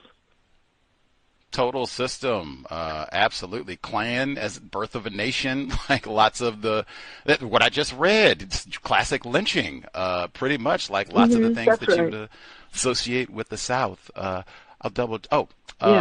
We got someone from New York State. How could I? Hush. Caller in New York State. Did you have a question for Miss Amy Godine? Her book, The Black Woods. We've been chatting it up. Caller in New York State. Did you have a question? Greetings, Gus. Thank you for having the program. Greetings, Amy Good and Miss Goodline. Godine. Godine. Correction. Apologize. You spoke earlier about propaganda and how whites were using propaganda in minstrel shows and in newspapers, etc. Do you see that same type of propaganda today within the media that is current today in America in general? I'm not sure what the reference was for propaganda in the minstrel shows. Gus, can you revive my memory there? I'm trying to think of how I used it. I can tell you. Okay.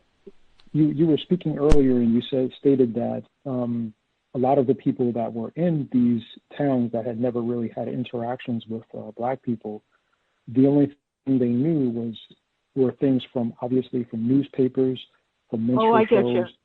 Yeah. So these all combine to create an impression that amounts to a kind of racist propaganda that fixes people's stereotypes and their anxiety and their fear and their contempt for black people before they've met a one. And I think they do work in concert. I didn't mention merchandising and all the racist illustrations for tobacco or for all manner of product that you'd see in your general store that would picture black men, women, children especially in a certain way that would be demeaning. And you add this to what's happening in church, what's happening in school books, what's happening in the local stage, and no small town, no little village was impervious to these influences. They amount to a kind of force that shapes how people think about something they haven't experienced personally, and I think that's a kind of propaganda. Do I see it today? Well, yeah, to the extent that any journal emphasizes black crime or criminality in a disproportionate way, which is all the time, in a way that people misunderstand the black population in prisons, since we were talking about the carceral system in terms of black criminality and not in terms of a more racialized and racist system, that's propaganda. I mean, yeah, generally, I think so. What about you, Gus? I'll answer once did you have another question, sir? Make sure I'm not missing. Yeah, I actually did. This is in regards to and thank you, Gus. This is in regards to the change in that basically took place, because that propaganda was pushed. But for some reason, why do you think that New York City itself has this kind, and New York in general has this kind of, and I'll say the North as a whole has this kind of image of being this kind of more liberal and open place, when the same things were happening in the North were happening in the South? Like, what was that shift that you think changed within that propaganda? Do you see any of that or any reason why that occurred? Well, why, let me make sure I got your question right. Why did New York develop a reputation for liberality and tolerance and a more benign image than the South, say? Is that what you're asking? How did that come about? What? Yeah, that's correct. Because if I may ask you, you also obviously visited the city, and I'm sure you see the form of how the city has even segregated itself. Yeah, it has. I also think it's, I think I look at that in terms of, not in relative terms, which inclines me to give New York more of a pass than the Deep South, say, where racist crime was exonerated and approved and rampant. And in New York, the not counting, for instance, the appalling depravity and the murders of the race riots, there was more of a culture of lawfulness and more of a possibility of, I'll use Gus's word, justice being aspired to in the courts. Not achieved, not perfected, but at least there was a chance. In the South, it was outlawed outright, the idea of justice for Black people.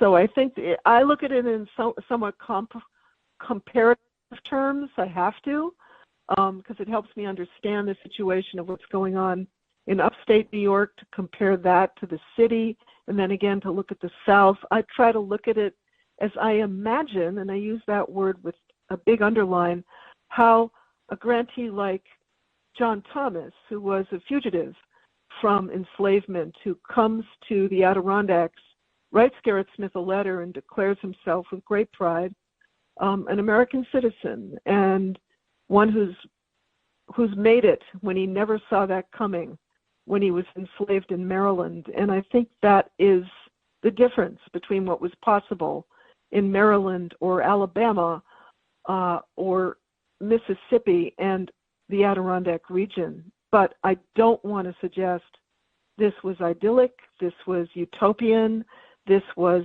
any kind of realization of John Brown's dreams or any of the Black abolitionists. It was a partial achievement.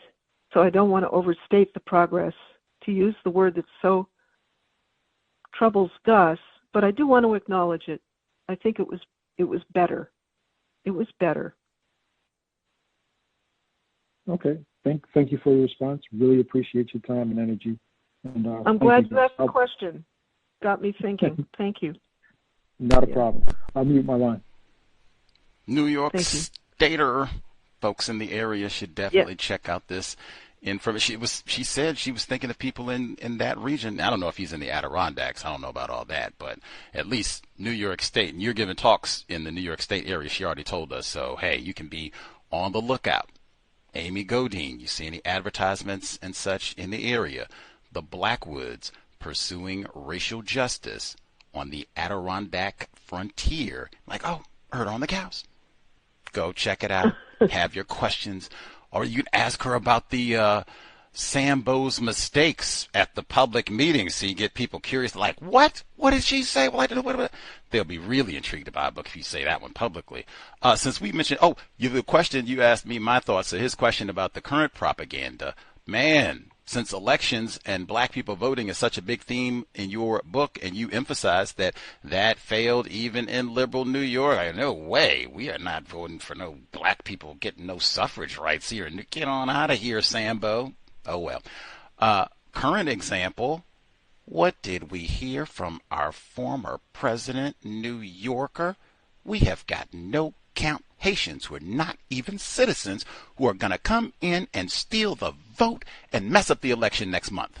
That would be one I'd pick if you want current. It's pretty much the same. And global, because they're Black people that are not born here.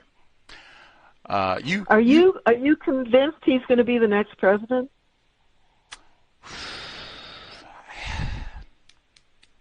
I'm not. I don't know. I said former. Did I say next? I said former. I thought I said former. Did I say former president? I thought you said next, Oh, man, if I did, that was an error. Man, I didn't mean to say next. My fault. If I said next, I really meant to say former. Okay. I promise. I guess that could have been a Freudian slip, but I promise I meant to say former president made those comments. Okay. My fault. Good. Thank you for catching me if I said next president. Woo. Did not mean to say that. I might not have heard you right. I might have slipped. I might have made an error. So just for the record, former president. There we go. I'm not a soothsayer. Do you, because I know they were talking about your state is important, do you think he's going to win it next month? Oh,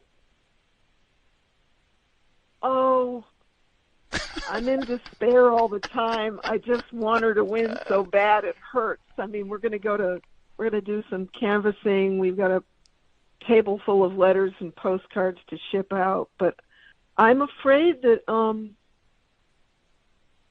the forces that are for MAGA are so far to the right, they're not listening. There's all this talk of bringing over the undecided, and I don't know that I believe in the undecided. I think that people are for Trump or for something much bigger than Trump. They're for his way of looking at the world, and that way does not include countenancing complexity, disagreement, civil debate, or any of the values I hold dear.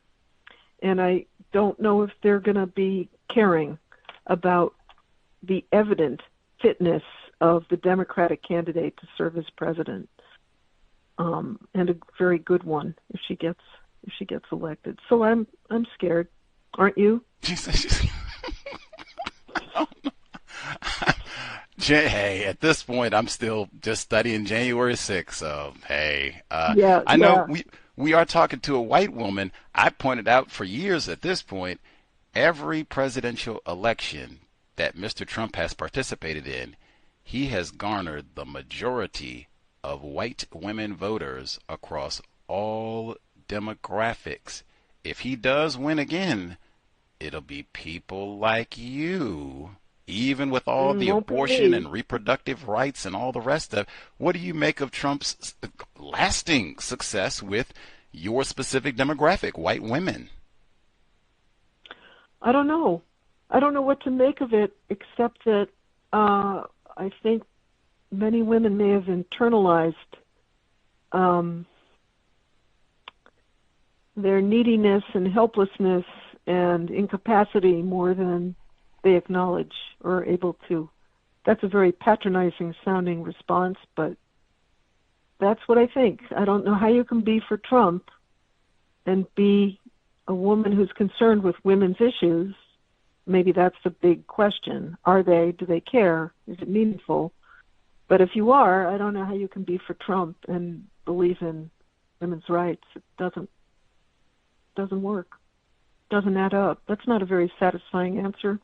I find it bewildering, and I don't identify myself as belonging to the cohort of people who support Donald Trump, obviously, so I'm not sure my whiteness or my gender is enough to give me the common ground you suggest with women who are white, who back Donald Trump. I have a feeling we have a whole lot more not in common than the skin color and the demographic that we share. I'm just not on board with that implied allegiance with white women as the reason why I have common cause or commonality with women who support Trump. You grew up and still live... my fault. I thought you were... Go ahead. Oh, I'm always going on. You have to interrupt me. I'm terrible. Okay. Go ahead. You were born and raised in Massachusetts and then relocated, so you've been in a number of different racially restricted regions where I still even had to look at the ad and say, I'm not sure. When we asked if you're afraid of black people, and you said no, but you lived in all these racially restricted regions where your parents, you said, did articulate those fears. So I even had to... Right. And then, that alone is worthy of... And then, these are your neighbors. Like, I would suspect the demographic of New York State, upstate New York specifically, that is not Kamala Harris country. Your neighbors. Go ahead. Well, my neighbors in Saratoga are going to go hands down for Kamala Harris. I'm confident of that. New York is not a monolith. It's not a political monolith. The Adirondack region is pretty red. I'm not in the Adirondack region. This is not my immediate society. I'm outside it a good ways, and I live in Saratoga Springs, which is north of Albany. Albany's blue, and so is Saratoga increasingly, and so are a number of towns and villages in between us. And I don't identify myself with red state New York. It's part of what I write about and part of what I study and think about, but it's not my backyard. It's not my neighborhood. And I'm going to be watching the results for your jurisdiction. You better. This November. Like, man, I'm going to be looking specifically if I'm wrong, you're going to call me back. Yeah. Buddy. Okay, we all heard that, so we get to know. Let's see how what county are you in? Saratoga County. Okay. We will be checking for Saratoga County results. Wait until I already know. Now, how far are you from the Adirondack region? How far is that? Oh, from the edge of the Adirondack Park, I'm probably about 20 miles or so, 25 miles. From the part where I was writing about, from the area I call the Black Woods, which contains the land Smith gave away and the land people moved to, and that's more like an hour and a half, 2-hour drive from where I live at a good clip on back roads. The Adirondack Park's 6 million acres big. It's big. Wow. I've never been. It does sound impressive. The pictures are daunting. It's gorgeous, yeah. And I'm really glad you ran that clip about the kids coming up for the Timbuctoo Institute. I was totally ignorant. That's a fabulous thing. Yeah. It was totally serendipitous. It wasn't connected to the book or anything. I heard it independent and then read the book, and it jogged my memory like, hey, they had a can. And then when I went back and heard the clip, it was totally different once I read the book. Like, wow, that is amazing. Yeah. That's it. What in the world? They should have called you. You could have plugged your book. You could have got a free copy of the book so they could have read it, took it home for their parents. And wow, they hooked us up. It would have been great. Next summer. I think some of the kids are provided with the book by the guys who run the program, and I hope they are. Your book? Truthfully, I think it's a tough book for high school kids to read. There are 2 high schools I know that have assigned it. It's long, you know. You read it, you said, right? Yes, ma'am. It's a slog. I mean, it's and if you love reading, it's a good read. If you don't, I think it's a challenge. So I bless the high school teacher who challenges his or her class with this book. I think it would be terrific. I'd love to produce some kind of edited version that was for younger readers, that would be palatable and accessible and manageable given their coursework and the distractions of adolescence, you know? Wow. I would be cursing you on the one hand if I had to read this book because it is so long. As a high school student, like I'd probably want to be talking to my friends or playing on my phone, anything other than reading this long history book. Even if I was in New York State, like, woo-wee, I would be cursing you every day we had to read this. But then on the other hand, wow, this is the nigger meat section, Sambo's mistake. There are enough things that would keep me interested, like, Mom, did you know John Brown had a Sambo's mistakes column? Can I interrupt you for a sec here? It's a complicated story to write because there's no big cataclysmic climax. It's not like there's a big get up here. It's not like the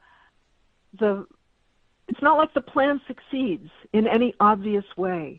To find the success, you have to look at to use the word you can't stand, in a more granular way, a more microscopic way, and that takes a lot of time to unpack on the page, to look at the successes, one family, one neighborhood to the next, not to the big number that fails. And so it has to be a long book because it's a really complicated story with success and failure running hand by hand. So you're asking about the arc of justice. It is a really crooked story in this book. It's not even a smooth arc.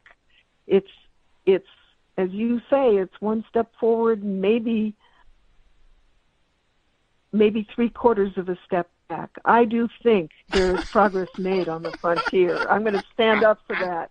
But I'm not going to pretend it's greater than it was. I'm not going to pretend it ever accomplished what Gerrit Smith envisioned, but neither do I think his outlook or his hopes were realistic or subsidized or plausible, given what he didn't do to make it work. Ooh, man. So it's a long book. You're just saying just buckets and buckets of words. That one I had to get a good snicker because I for sure did not say they took 1 step forward and 3 steps back, Ethan. No, I didn't. I didn't say that.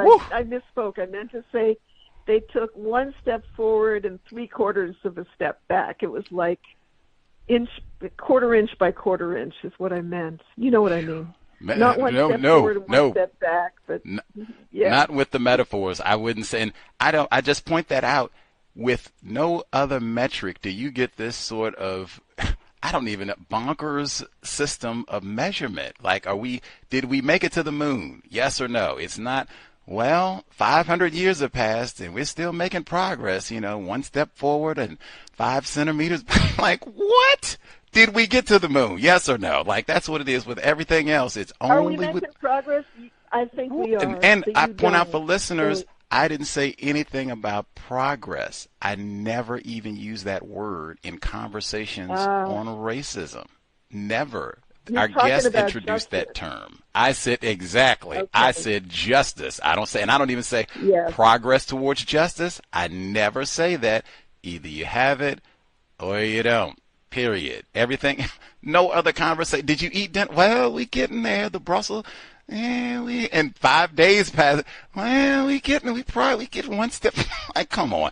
Did you, I want to make sure we don't miss before our time is up. Did you hear any racist jokes at any of your time hanging out in these racially restricted regions, Massachusetts, New York State? Did you hear any racist jokes about black people specifically? I'm going to stick with the Adirondacks. No. Not that we're explicitly racist. I heard some. No, people are, if anything, overly reverential and sort of overly awed by this history. They don't want to speak ill of it at all. I did read of things, and when I did research, that pictured this story in extremely racist terms, as you know, from the citations I give, from the way that the grantees are pictured in the history books right through the 20th century. Their experience is racialized. They're pictured as incapable, lacking the ability to manage the frontier, unfit for the frontier life, unfit for the Adirondack experience. And there are tinges of that bias, that prejudice that endure in the way the history is still described in some local histories, but not the way it was. There has been progress in that department. There has been progress. Well, when this one, you diverted us again, Ms. Godine, because the question wasn't about your research. I asked about your experience specifically in these racially restricted regions, and I asked if you've heard any racist jokes, and you said not explicitly. I said, now, wait a minute. Well, the people are talking to me. I'm going to them with an agenda. I want information about this history. I present myself at the outset as a defender and a lover of this story and a researcher, so they are going to curb themselves. I don't think people are going to be free and easy about speaking that way around me, and they haven't been. I'm not getting what you're asking for. It hasn't been part of my experience as an independent scholar. You're asking as a person in my own life around here among my friends? No. I haven't. I said in any It's of the not- regions, because I said Massachusetts, because you told us that you didn't always live there. I said growing up, and anytime your lived experience as a person classified as white, have people made racist jokes, specifically about black people, in your presence? Oh, I'm going to say yes, can't remember them, but it would be absolutely impossible if they hadn't. It would be unthinkable growing up in Massachusetts or anywhere in the country to not have heard racist jokes in my world. Don't you think? I mean, who can say that with certainty? I can't. I'm sure I did. I don't know what the experience answer is your to be a question. white person, but the reason I asked that, with what I read in the book, it's such a big theme in your book with Sambo's mistakes and the minstrel show at Lake Placid Club. And you've mentioned Sambo's mistakes repeatedly. You have to. I'd urge you to consider that document that he wrote before he turned to a more militant approach to ending slavery and enlisted black men to help him in his campaign to fight it, and treated them, and they treated him back with extraordinary mutual respect, according to scholars, white and black, who've studied John Brown endlessly.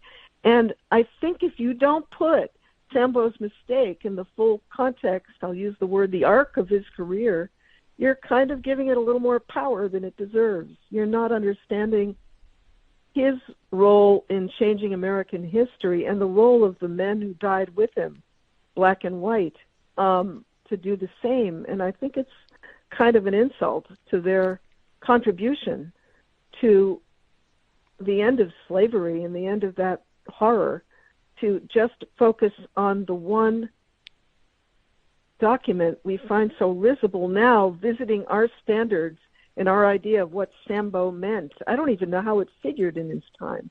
Do you? Now we understand it as a racist, derogatory word.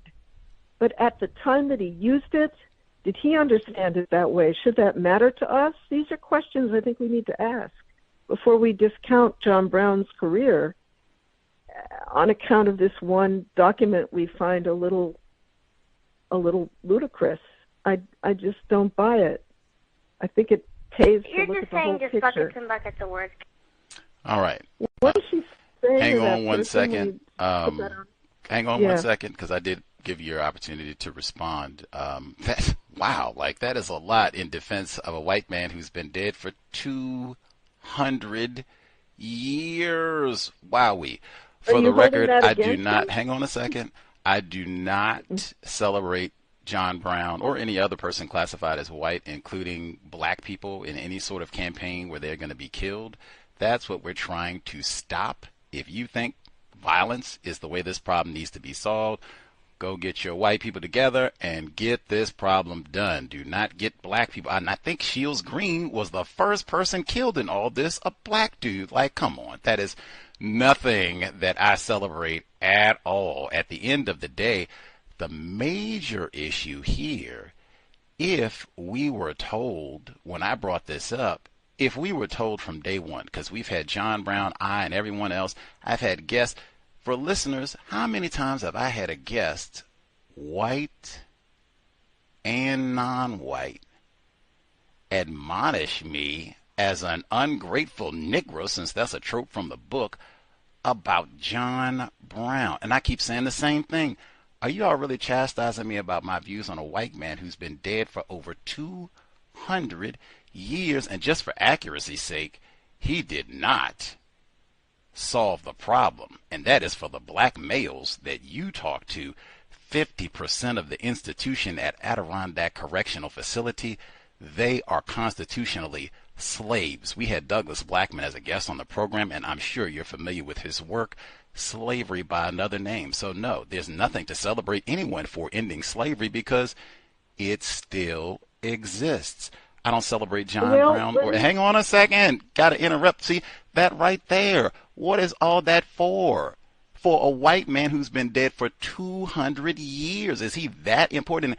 I bring this up when I point out white people and non-white people who insist on praising John Brown.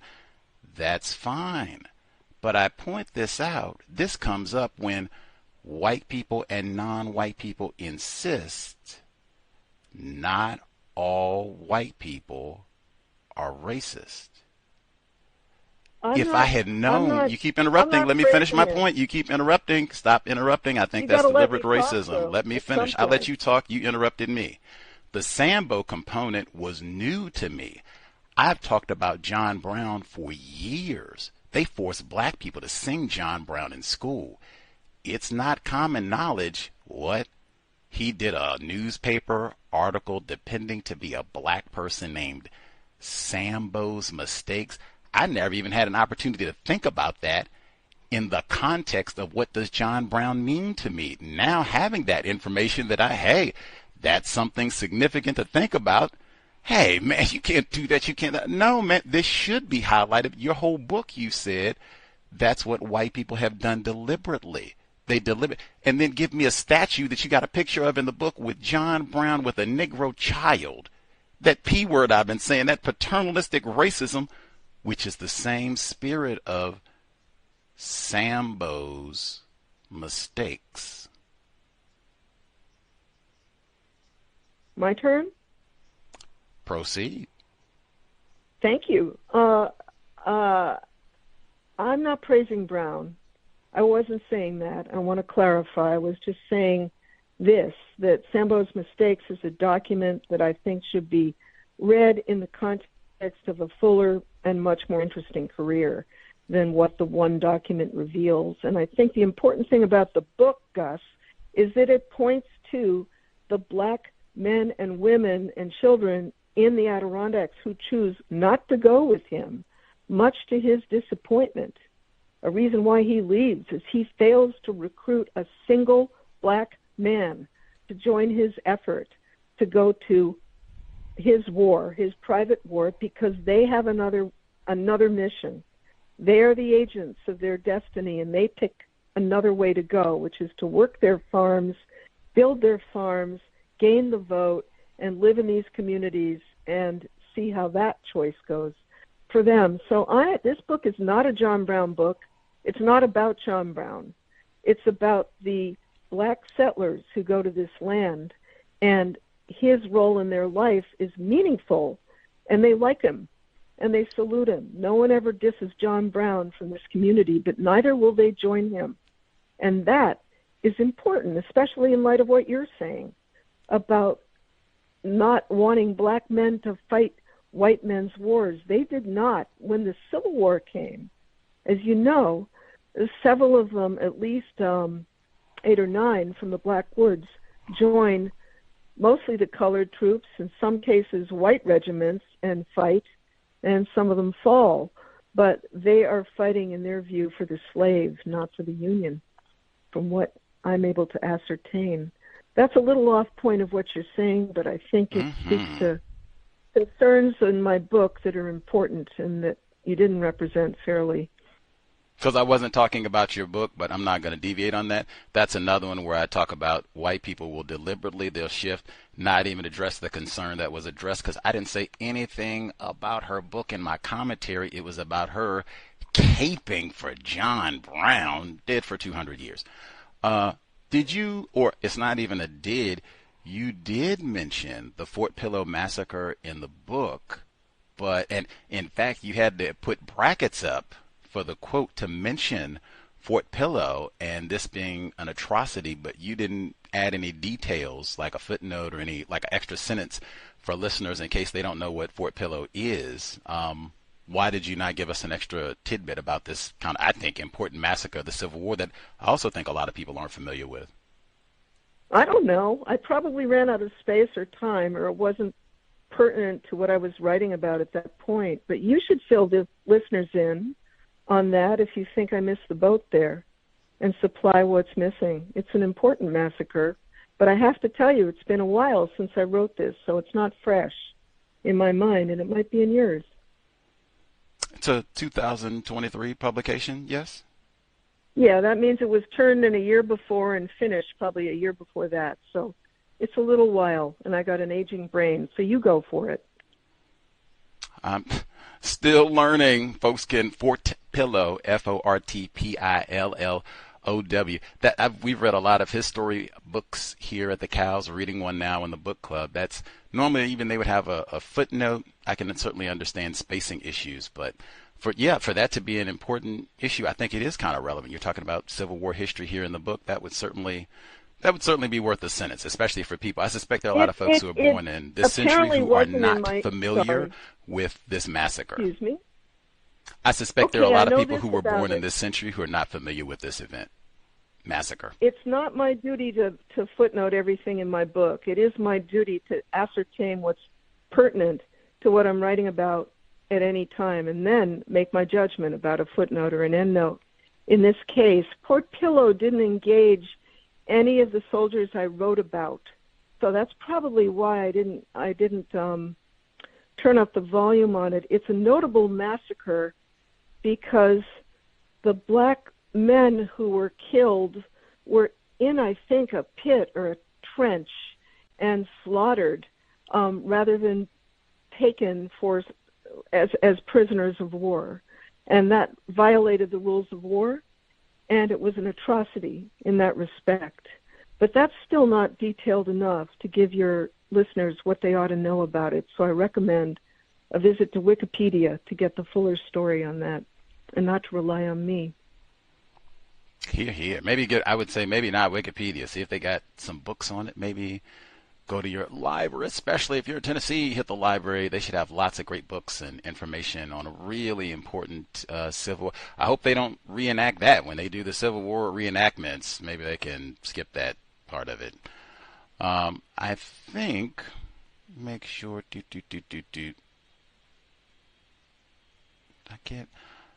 might have nabbed all of was there a reason that you didn't include Adirondack Correctional Facility? Unless I missed it. Did I miss that?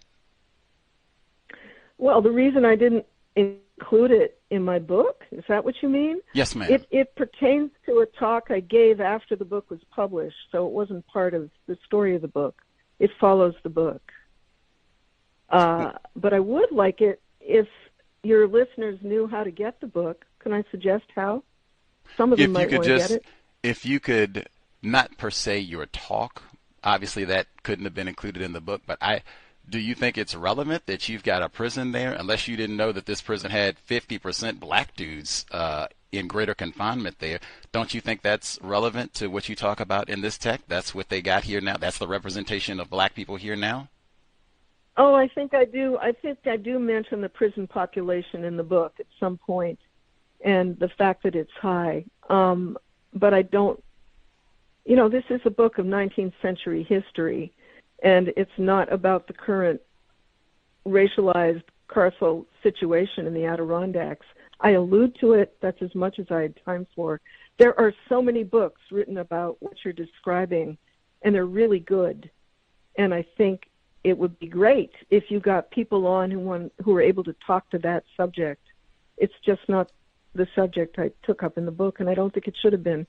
I had to parse every line in that book, and I dropped hundreds of pages from it anyway. So believe me, I parsed what I felt was critical very carefully to keep it as lean as I possibly could.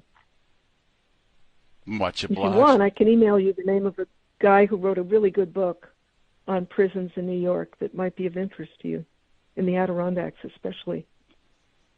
Oh, let's get it. Much obliged. That would be great. Sure. Is that something you can just email? Would that work or? Yeah. Oh, okay. I don't know his name. I can't remember his name. I think it's Clarence Hall, but I can send you the name of the book and a link to it. Oh, okay. And you could get Is this him a on. white person Good. or a non-white Yeah. author? Do you know? He's white. Oh, okay. Clarence. Well, Yeah. I think she said Clarence Hall, but we'll double check once I'll verify. Don't hold her to that. Clarence Hall. Okay. Yeah. Clarence Hall. We'll check out his work on prisons in New York State. Always want to learn more. Where can we get the book at, Miss Godine?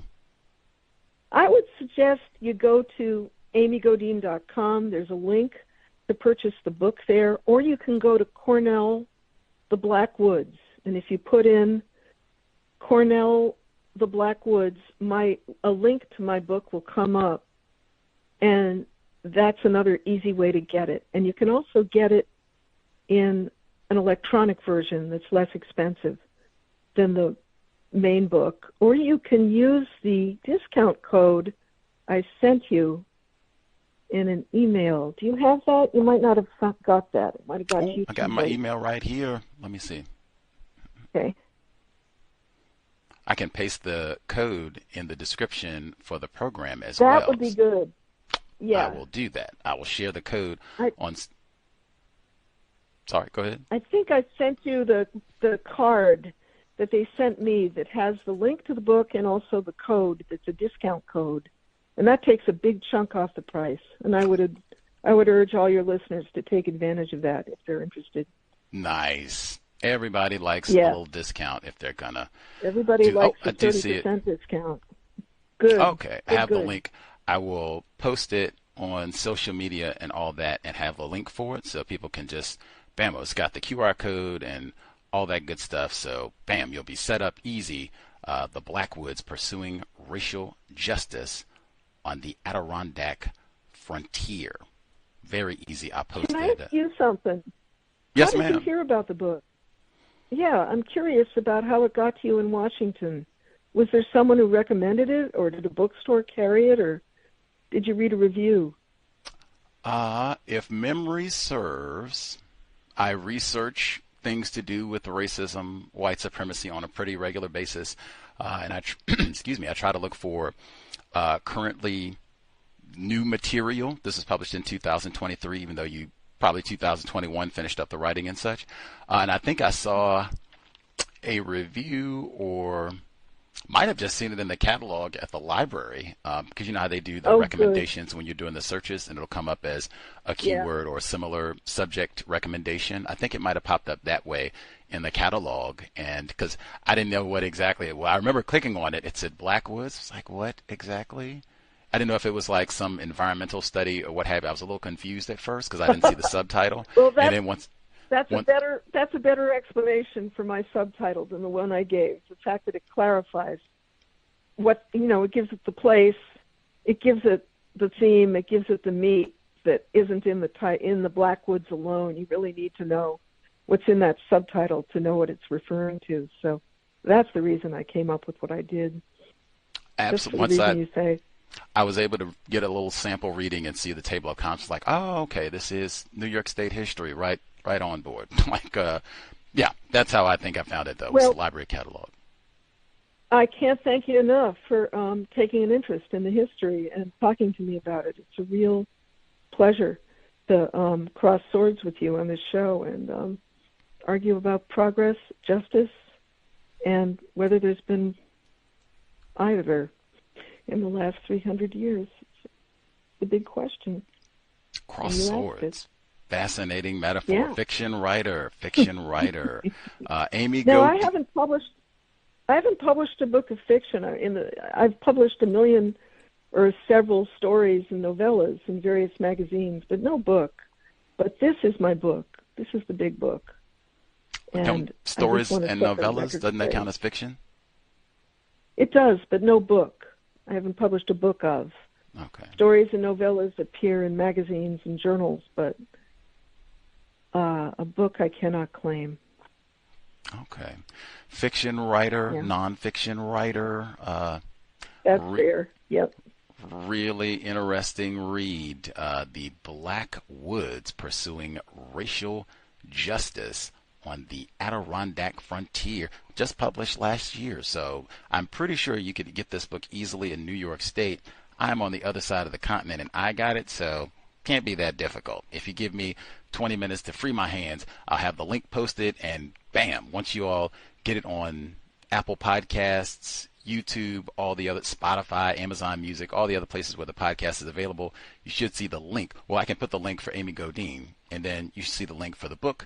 Bam, with the discount, so you can save a few nickels if you want to add to your counter-racist library. Thank you muchly, Miss Godine, for sharing a bit of your autumn Monday evening with us. You could have been doing more research, doing more writing. I learned quite a bit. Much obliged. So did I. November, Saratoga County, buddy. You will hear 30 days. 30 days. I'm waiting. We will meet again. And Absolutely. Thank you again. I'm very glad to be on the show. Yep. Absolutely. Enjoy the rest of your evening, writer, Miss Amy Godine. Thank you muchly. Thank you back. Take care. Yes, ma'am. The C.O.W.S, New York State history. We have in a sneaky way, accumulated a lot of New York State history. I mentioned Anthony Broadwater, right? That's Syracuse. That's upstate New York, too, right? And if I had to think about it, that's Syracuse. We did the 22 caliber killer. That's Joseph G. Christopher. That's upstate. Let's see. Oh, and that's New York City, too, because he ended up going down there to kill more black people there as well. Essie Mae Washington Williams, she goes to New York. We've done quite a bit dealing with New York State and then New York City specific. That could go on forever. Anyway, Minister Malcolm X, that would go on forever. Anyway, James Loewen's Sundown Towns, I cannot emphasize enough. We read that book, I think 2016. Is that correct? I think we read it in 2016, the Catherine Massey Book Club. Wow. Nope, it was later. It was 2017, a year later. Wow. I'm so glad that we read that book. Non-fiction. I mention that book on a regular basis. I've talked about that. Books that, I think are constructive, that I think people should read, are books. How frequently do I reference this book or whatever source, whatever project it is? How frequently do I reference this as something to help people understand what is racism, white supremacy? How does it work? What does it mean to be classified as white? James Loewen, Sundown Towns, a hidden dimension of American racism. It even has racism in the title. That's kind of rare. That's, white privilege. They'll have lots of prejudice, bigotry. They'll have lots of ways where it'll be a euphemism of some sort. But wow, James Loewen, Sundown Town. You should read the book. Listen in the archives. We talked about it. It is lengthy. It's not the shortest book ever, but there's so much constructive information in this text. He passed away right when the beginning of the COVID-19 pandemic a few years back. Tried and failed to get him as a guest on the program, but did at least read that book. And for him to mention that, even that, I would not have even thought. What sort of prisons do they have? And even connecting that they don't have black people in this region, but we have prisons, and even several prisons almost exclusively for privileged black males. I would have missed all of it. Her going to do the talk, I would have missed all of that if we had not read James Loewen. And I didn't even remember that he talked about the Adirondacks, because that's not like a major portion of Sundown Towns, talking about the Adirondacks specifically. That's just like a passing commentary that he makes about them. But I've had that happen so many times where different regions, sometimes it'll be something as subtle as the person that we're talking to, the region where they grew up, is mentioned in Sundown Towns, and talking about different rituals that they had to get rid of black people, and anecdotes, and the deliberateness of it all. This is not happenstance. This is what? No. This is willful, deliberate. Teach the children, no Negroes allowed. No Negroes allowed. He talked about getting gangs of white children together with slingshots. They had names for them, Negro knockers and things. But that wasn't it. They had a different name for it, but these were like slingshots. They going, pow, pow, get out of here, pow, no niggers, pow, pow, pow, that type of thing. Racially restricted regions. Anywho, we'll do quick commercial break. See if folks have any thoughts before we get ready to wrap up. Be back for the book club. Matter of fact, we have to remember the great Dick Gregory, the late Dick Gregory. It's been a few. He passed away a little bit before James Loewen, but Dick Gregory, guest on the program many times. Also got into it about the great John Brown. We'll get a quick segment about that, and even one other area of upstate New York before we get ready to wrap it up. Context of White Supremacy. I wouldn't be out there telling James Loewen, Simon, if you were to get a gun to kill him, that don't make it right. That don't make it right. I understand anger. I understand emotions. Would you have been telling John Brown that violence is not the way? Would you have been telling John Brown violence is not the way? Don't do that, Brother John. Violence is not the way. You know what? I don't like the way you ask me questions. I come on this show friendly. You act like you laying behind the bushes. There's way you ask human beings questions, man. I didn't come in here to be dodging your damn bullets. How do you feel about John Brown? And that. Would you ask that? So I'm through with it. And y'all, please don't call me no more. I do not want to work this show. No more. That's the way I feel about what I've been. And now I know why them damn telephones was working wrong. Good night.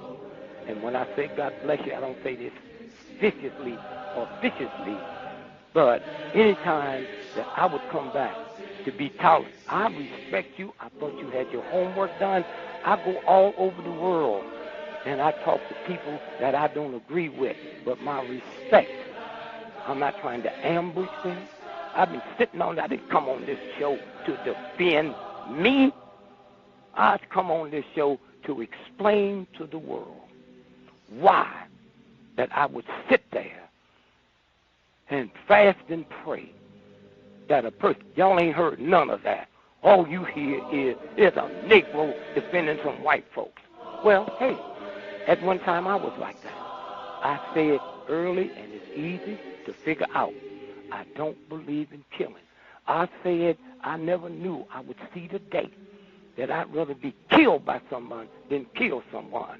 And then all at once I get these hostile questions. I expect them out of people that call in. Okay, that's the audience.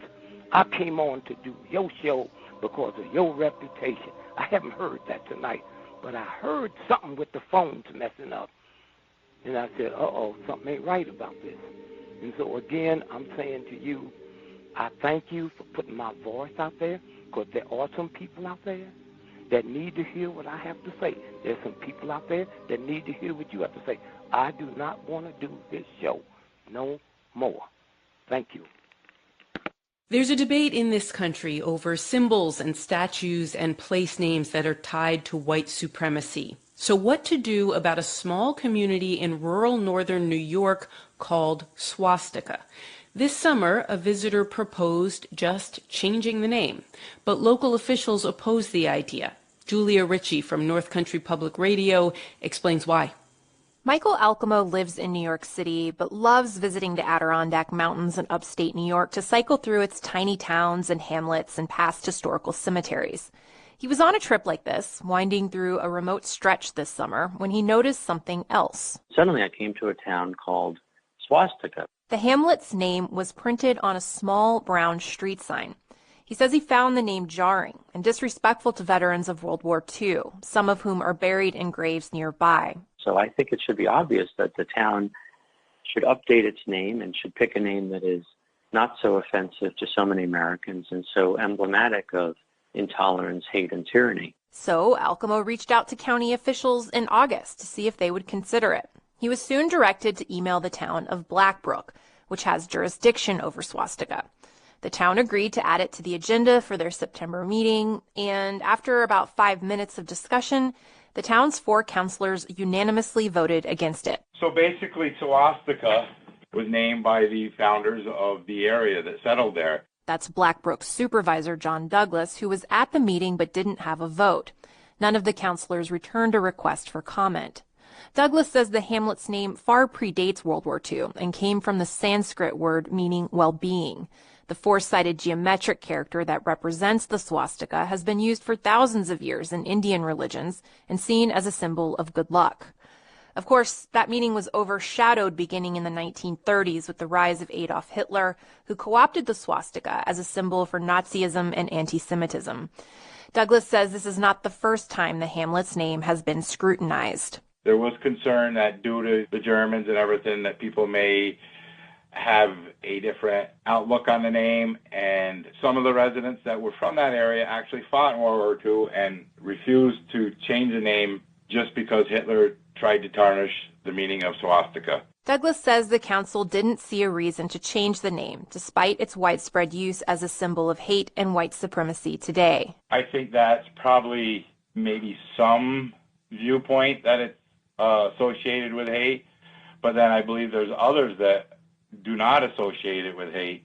Did the Hindus and the Buddhas and all them, did they erase it from their religious history because of the Germans? Alcamo, the cyclist who submitted the request, was disappointed by the town's reaction. I didn't expect a apparently quick, unanimous vote to reject the proposal. Social media response to the decision has been murkier, with some locals of the region bristling on Facebook at an outsider from New York City trying to meddle in rural affairs. But Alcamo says he simply wants more people to see the Adirondacks for its natural beauty and deep history. A history, he says, at odds with the meaning of swastika today. For NPR News, I'm Julia Ritchie in Potsdam, New York. Wacky. I just picked that one. I could have switched and picked. This is also pretty close to the area where they had Whitesboro. I don't know if people remember that or not, but this is in upstate New York, where they had a location that was the name of this town, you know, whatever the jurisdiction, and the people had the audacity. Of course, this is a racially restricted region. Of course, you don't have, you know, all of Al Sharpton's cousins in Whitesboro. Remember, we had Whiteville and Fair Bluff. We had a significant fair at the conclusion there. Fair Bluff, remember that was in North Carolina? Any hoodles, but Whitesboro in New York State. The white people who live in this racially restricted region, when this became like a big deal, like, hey, you got a sundown town, so-called, almost exclusively white, and it's called Whitesboro, and they said, whoa, I didn't know that, you know, this was no sun. How do you spell sun? I didn't know nothing about that. Who is this James Loewen fella? I never heard that. I didn't know nothing about that. Nobody ever told me that, you know, we welcome everybody, and I support, you know, diversity, inclusion, equity. And yeah, I didn't know nothing about no down sun or sundown. Yeah, we didn't know nothing. But did you know nothing? Yeah, Fred said he didn't know nothing about it either. Everybody said that with a straight face too. And then they said, well, let's vote. Maybe we should pick a new name. Did you think they picked a new name? What you just hear? Maybe we shouldn't call it swastika no more, because they, you know, people might be confused, and maybe they think that it would mean something untoward. You know, we didn't give off the warm and friendlies person. We're gonna keep it swastika. We're gonna keep it Whitesboro. Got that progress thing again. See, that's another one. See, you bring it to their attention. Yeah, I told you, that's what they said with Arthur Ashe, man, in Virginia. They didn't want no monuments to Arthur Ashe. They said, we're going to change the street, because they had named it after same thing. They had named it after some Confederate race soldier or what have you. And they said, well, we should change it to Arthur Ashe. You know, tennis is great. Don't you love the U.S. Open? Wasn't it great? Didn't you have fun? We don't want to change it. Got to change the street. They did change it, but ooh, and this is real recent, like within the last few years or so. Now, they did change the street name, but ooh-wee. Lots of white pouting about that. Anyway, our guest for today's brother, man, the race riots in New York, Nigger meat.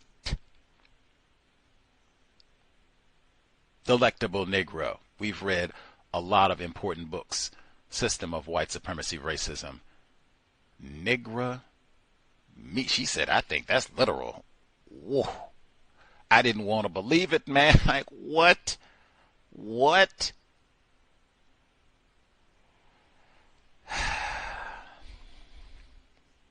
Anyway, That segment, I can't emphasize enough the segment that we started with talking about the Timbuctoo summer camp for black children. That was North County Public Radio, as was the segment about we're not going to change the name. Let's keep it swastika.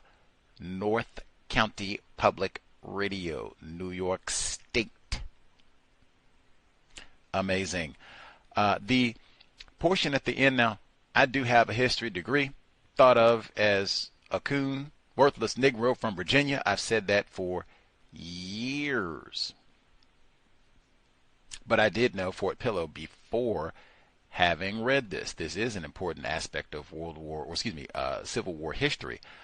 My view, the number of history books that I've read, and even just as a writer, as a journalist, generally you do not write and mention things, people, with the assumption that your readers, your audience, they're going to know what this means, right? I try to observe the same standard and not just throw out the name of an event or person with no details, so you don't get any sort of underlying, what is this? Especially if it's something that, this is not recent. Even with things that are recent, you still try to give a quick, snippet, something to just let folks know what exactly you're talking about. And this is a major event. Just a quick snip. What is this? What is this? Oh, huge massacre of black people. This was deliberate.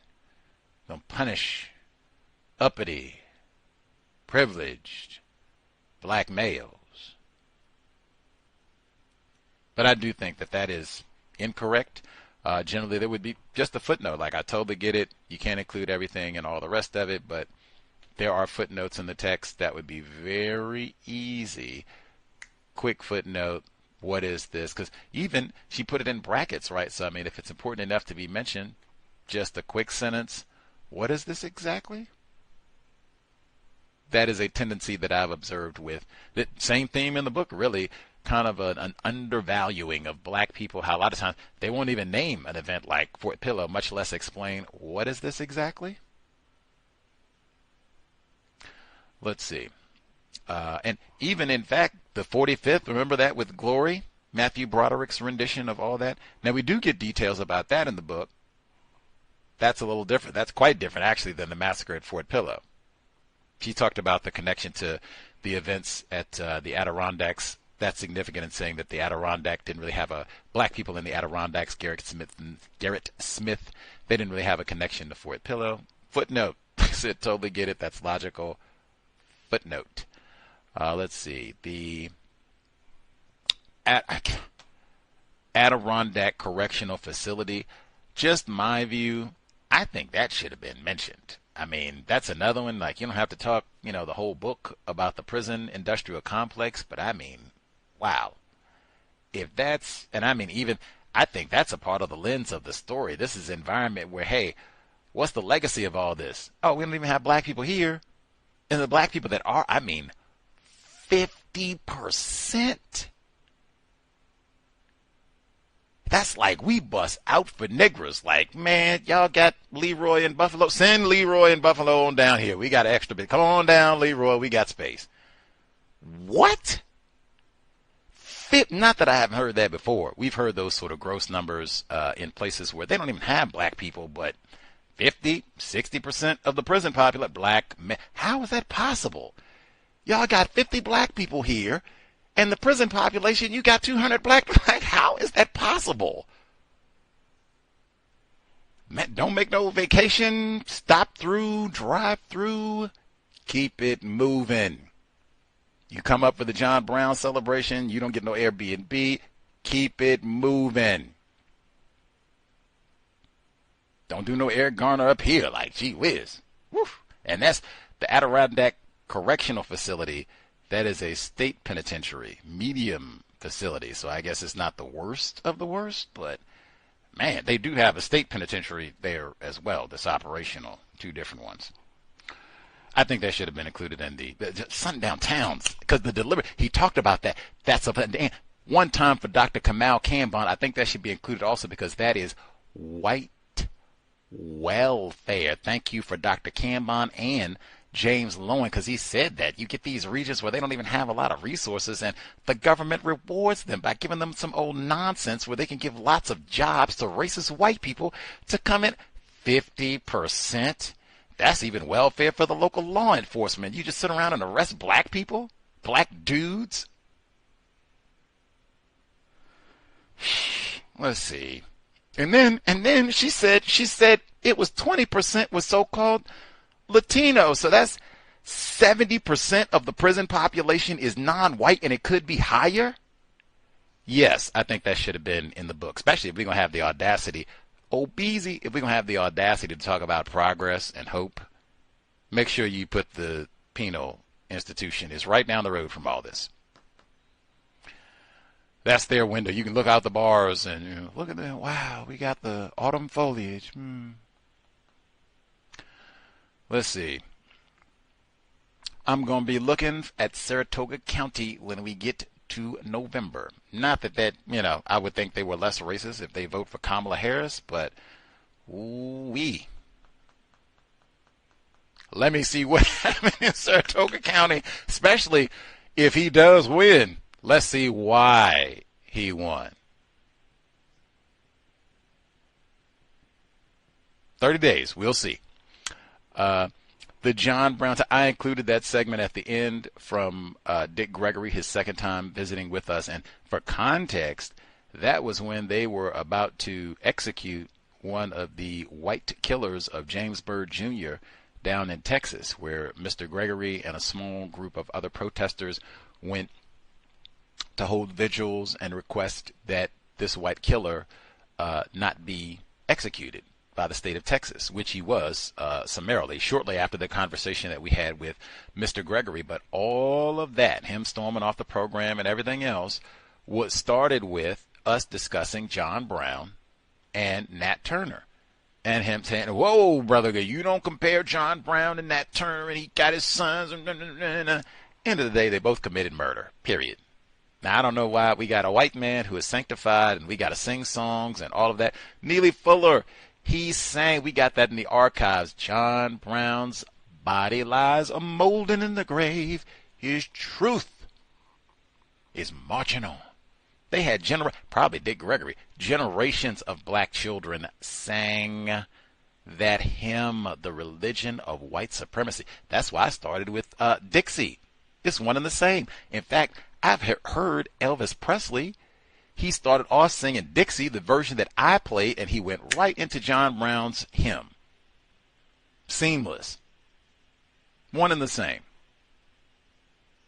Religion of white supremacy, racism. But exactly what I said to her.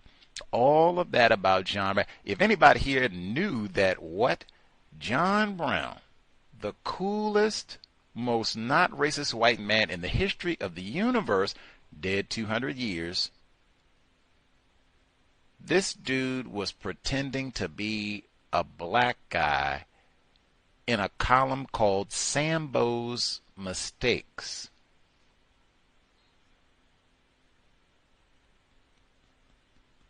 Minstrelsy.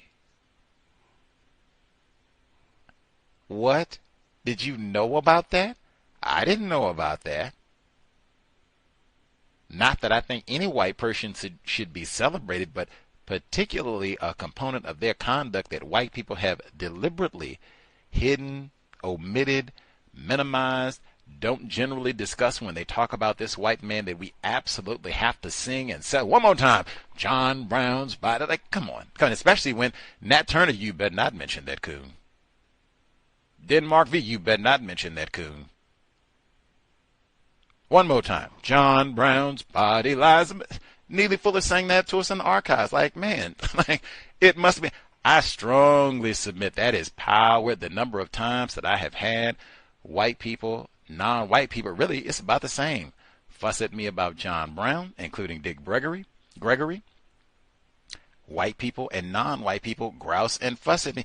Are you saying that all white people are racist? You know good and darn well John Brown was not racist. I even point out, man, they don't even normally start with, I as a white person am not racist. They got to go and dig up a white man who's been dead for 2 centuries. You ain't got nobody more recent that's a cool, not racist white man, white woman? Nobody? Justin Bieber? Nobody? Bill Clinton on a good day? Come on, man. Come on, man. All of that, I can't emphasize enough. Neely Fuller Jr. is the first person that I heard say, hey, even forget all that. Regardless of what John Brown did or didn't do, he would still be on the racist suspect list as long as the system exists, just like our guest for today. That said, the logic. If you think there needs to be some counter violence, don't you go to the slave quarters? Leroy, Kunta, Devontae, y'all come and join my merry band of freedom fighters. We're going to get some machetes and hack up these white people. What? What? Man, you go do all of that. You get it handled completely too. So they're not coming and looking for us. You go and knock everybody upside the head, get your cracker knockers, whatever else you need. And then when it's all done, the dust has settled, as they say, then you come get us. With a bowl of soup and a pillow and some chamomile tea, tea tree oil, smoothie. Come talk. Need to get you a machine, and then try and act like it's something untoward, cowardly about you. If you let it, man, get out of here with all of that. Fuller is the first person I've heard, because that, unless I'm misinformed, the first person to die in all that was Shields Green. It was a black dude. Like, nah, nope. We already got that, man. They're already hacking in Negro meat in the city of New York. We already got that. That's what we're trying to stop. You are a white dude. You go out and get all the financing and everything else and go handle it. Don't be snatching black people up. Come on. Whatever for John Brown. We got to be talking about that. It's 2025, man. I got to sing John Brown hymns in 2025. Come on. We got to do better, man. Got to do better. Let's see. When I asked about the racist jokes, she said it repeatedly. I'll answer it this way, and she gave it the exact code that white people do. I'm sure I've heard them, but I don't remember. That's almost courtroom-like practice, like Mark Furman. They say they agree in that, Mark. We're going to ask you, have you said nigger? This is the exact way I want you to say it. We're going to practice it 10 more times. Like they got that. I may have or may not have heard such a racist comment. However, I do not recall any of the racist funnies that I may or may not have heard in my lifetime. Even, in fact, it was interesting because she started that.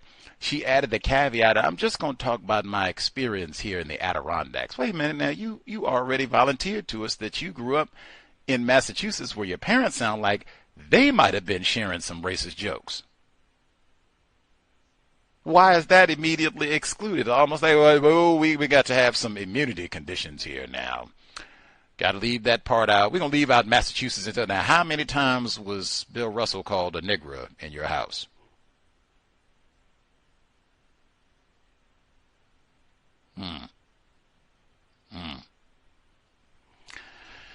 No, that was one where she asked me the question too. Like, it's impossible to not hear racist jokes, don't you think? I'm not a white person. I'm not a white person. You know, they do the ignorant things. See, beings. Like, you grew up in all these racially restricted regions. You got to taste the variety. You know.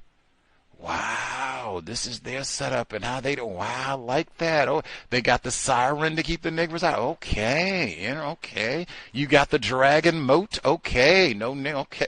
Come on, man. Come on. I haven't even been to this region of New York. I've been to Erie County, Buffalo, and I've been to Syracuse. Well, I guess somewhat, but I haven't been to Adirondacks. I have been to Syracuse. I've been to Cornell. I've been to New York City, but I have not been to any of the Adirondacks. I'd be kind of nervous about going to this place. Real talk, like it's no black people. This sounds super rural. Oh my God! Like, man, this sound real talk.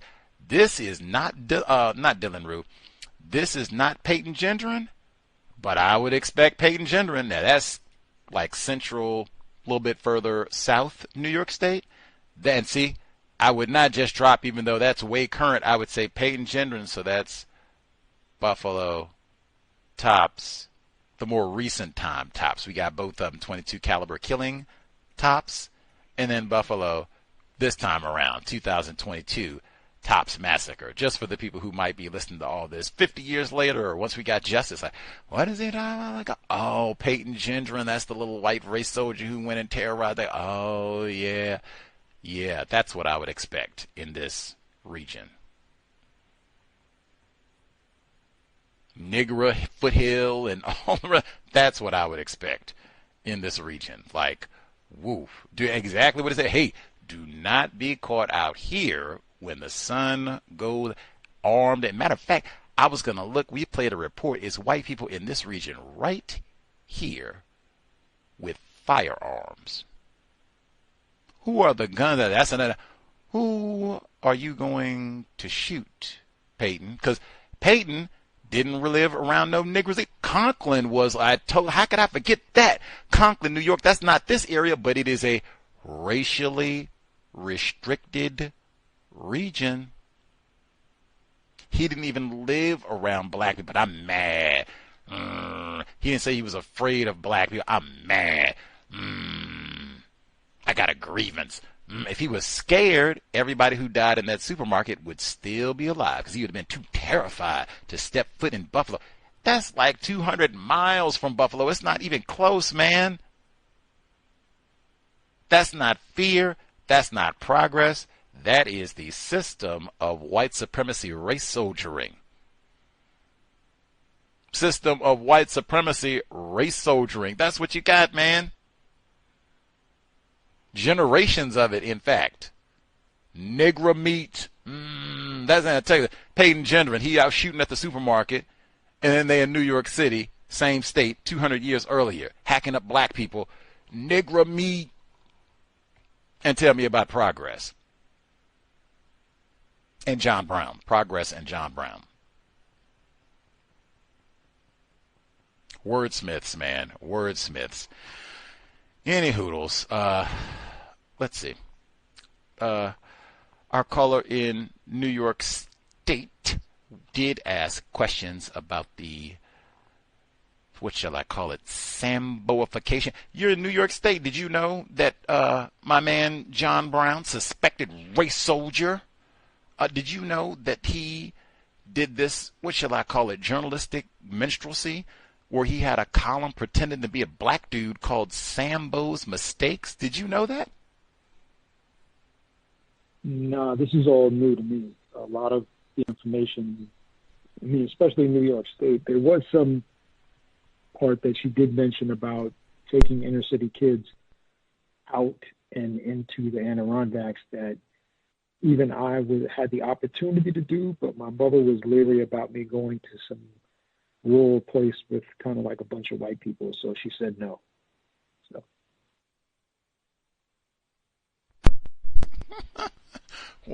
Why would a black person be leery, dare I say, fearful about her black child going to a rural environment with a lot of racially restricted rural environment?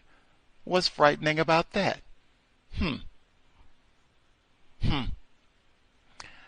I just said I would be scared now if I had to go hang out and say, hey, Gus, we want you to go and, trace the record, go investigate, see what all this looks like. Go check out some of the statues, man. You said they got the John Brown statue with a little nigger child, which they got a picture of in the book. Go check it out. See what it looks like. They got anything that, man. Like, man, can I get security?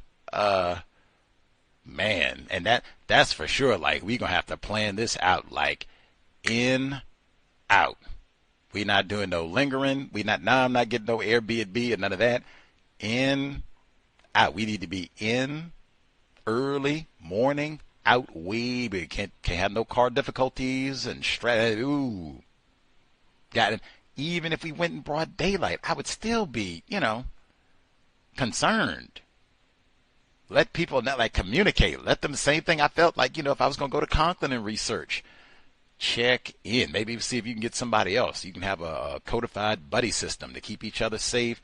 Keep an eye out. Don't go anywhere by yourself. Anybody following us, all that same thing. We got to be out of here. We're not going to stay and linger and all that. Let's get out of here.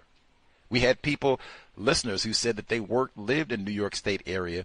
They drove in this area closer to the Conklin part of New York State. And they said, like, oh, my goodness, I saw white people doing military drills out in their yard, firearm. I'm going to have to go and see if I can find that segment. That was from this calendar year, 2024. I think it was the same North County Public Radio, New York State outlet, audio news. They had a report specifically about firearms, and it was white people in New York State, not New York City, more rural parts, firearms, and being mad. It was even having sheriffs.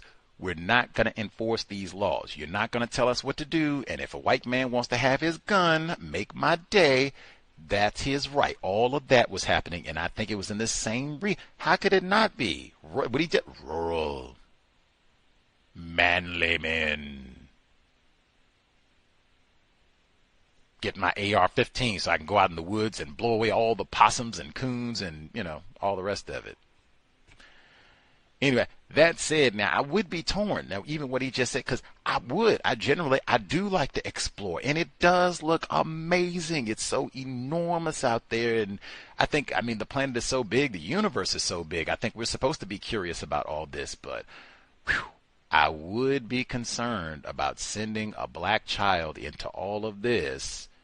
If it's going to be a lot of white people, if I'm not going with them, to kind of be observant, vigilant about their safety, I certainly, I would have some nerves about it all. But it's a tough job being a parent.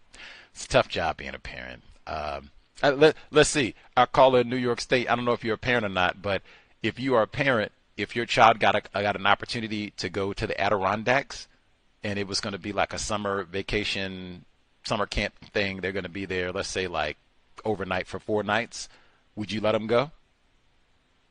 Nah. Dang. Nah.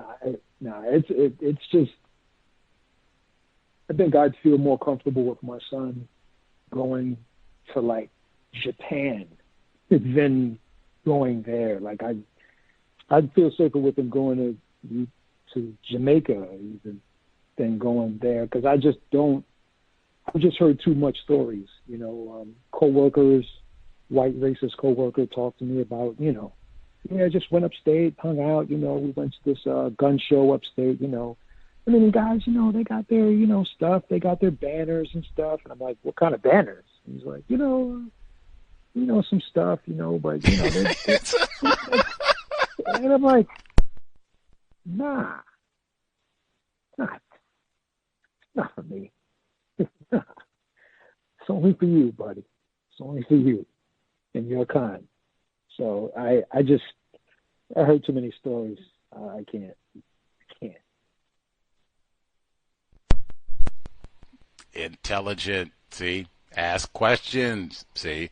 What kind of banners and paraphernalia? They go, that's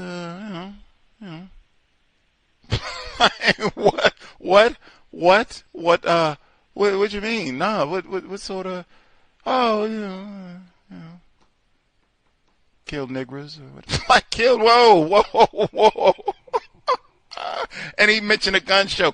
I told you, if I'd had maybe one extra day of just like time waste, because it wasn't that imperative. I thought it was important to play the Timbuctoo segment about the camping and all that. It was recent. It was right. It talked about everything in the book and everything. But I'm telling you, it was New York State. It was not New York City. It was upstate, and it was white people. And they were talking. They were even, some of this was even connected to evangelicals. They were talking about how they're going to influence the election.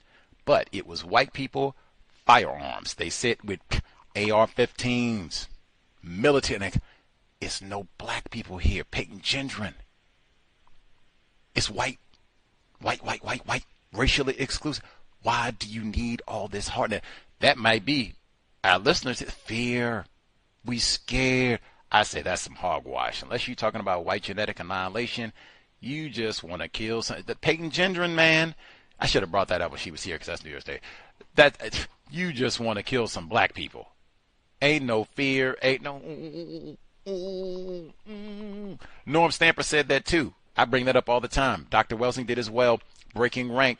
Bigger the black male, darker they are, the more. Unless you're talking about white genetic annihilation. Nah, man. White people are not afraid of black people. They smack us around. We're a joke to them. We're a joke to them. We're buffoons to them. That's how they treat us. That's how they think about us all the time. The mistreatment, that's the big thing. That's why it's in my definition. This is about mistreatment. White genetic annihilation, that is about mistreatment. Why do we have to mistreat them?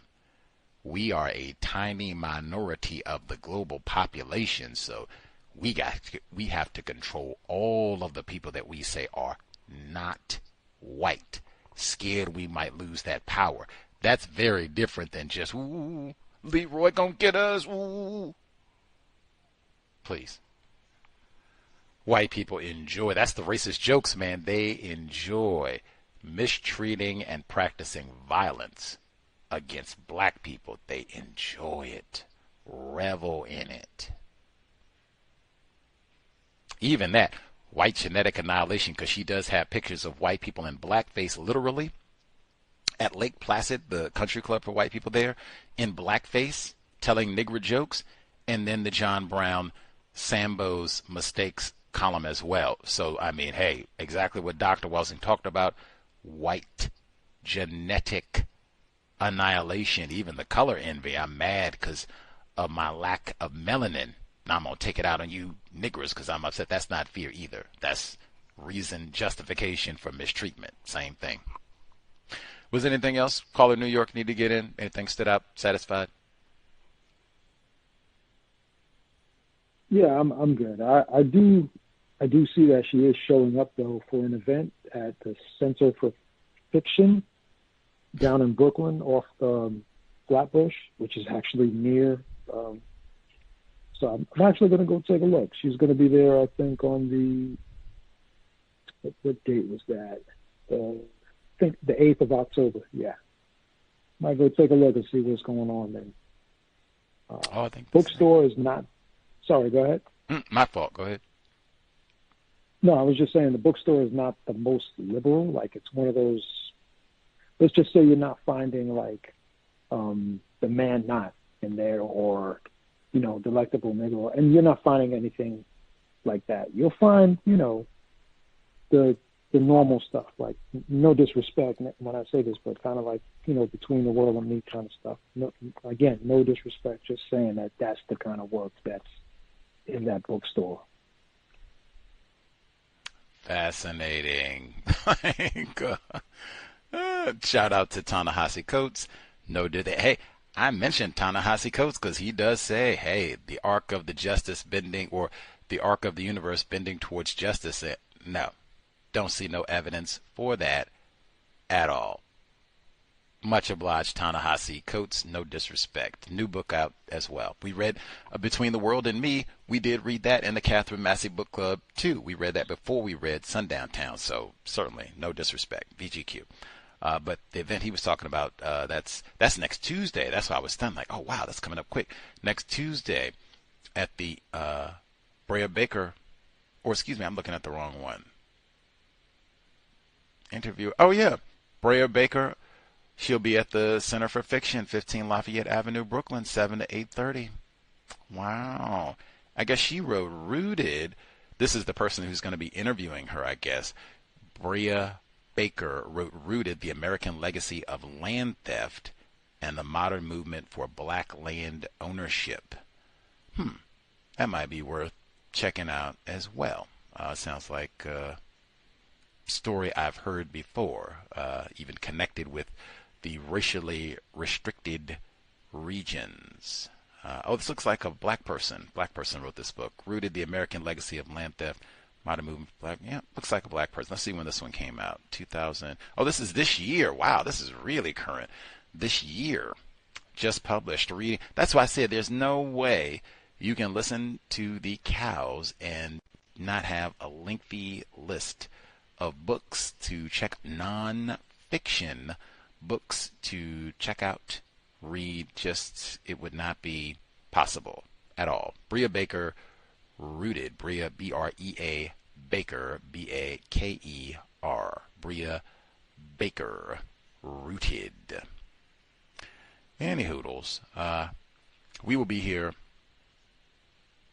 minimum Thursday, 8 p.m. Eastern, 5 p.m. Pacific, for the Catherine Massey Book Club. Again, Dikembe Mutombo, basketball legend, global ambassador for the game, and lots of great philanthropic work. Total opposite of that lame, scandalous criminal race soldier Brett Favre. Dikembe Mutombo passes away at the age of 58, reportedly from brain cancer. Privileged black male. He was born in the Congo. That is the region that we are studying right now. Cannot believe it. Will include Mr. Mutombo as we proceed in our investigation of the global system of white supremacy, specifically in the Congo. Invest. If you think the C.O.W.S is constructive, hit the blog racism-notes.blogspot.com. Racism-notes.blogspot.com. Listener-supported counter-racist radio. You'll see the PayPal button in the top right corner. Beneath the PayPal button, you'll see the links for Cash App, Venmo, and PayPal.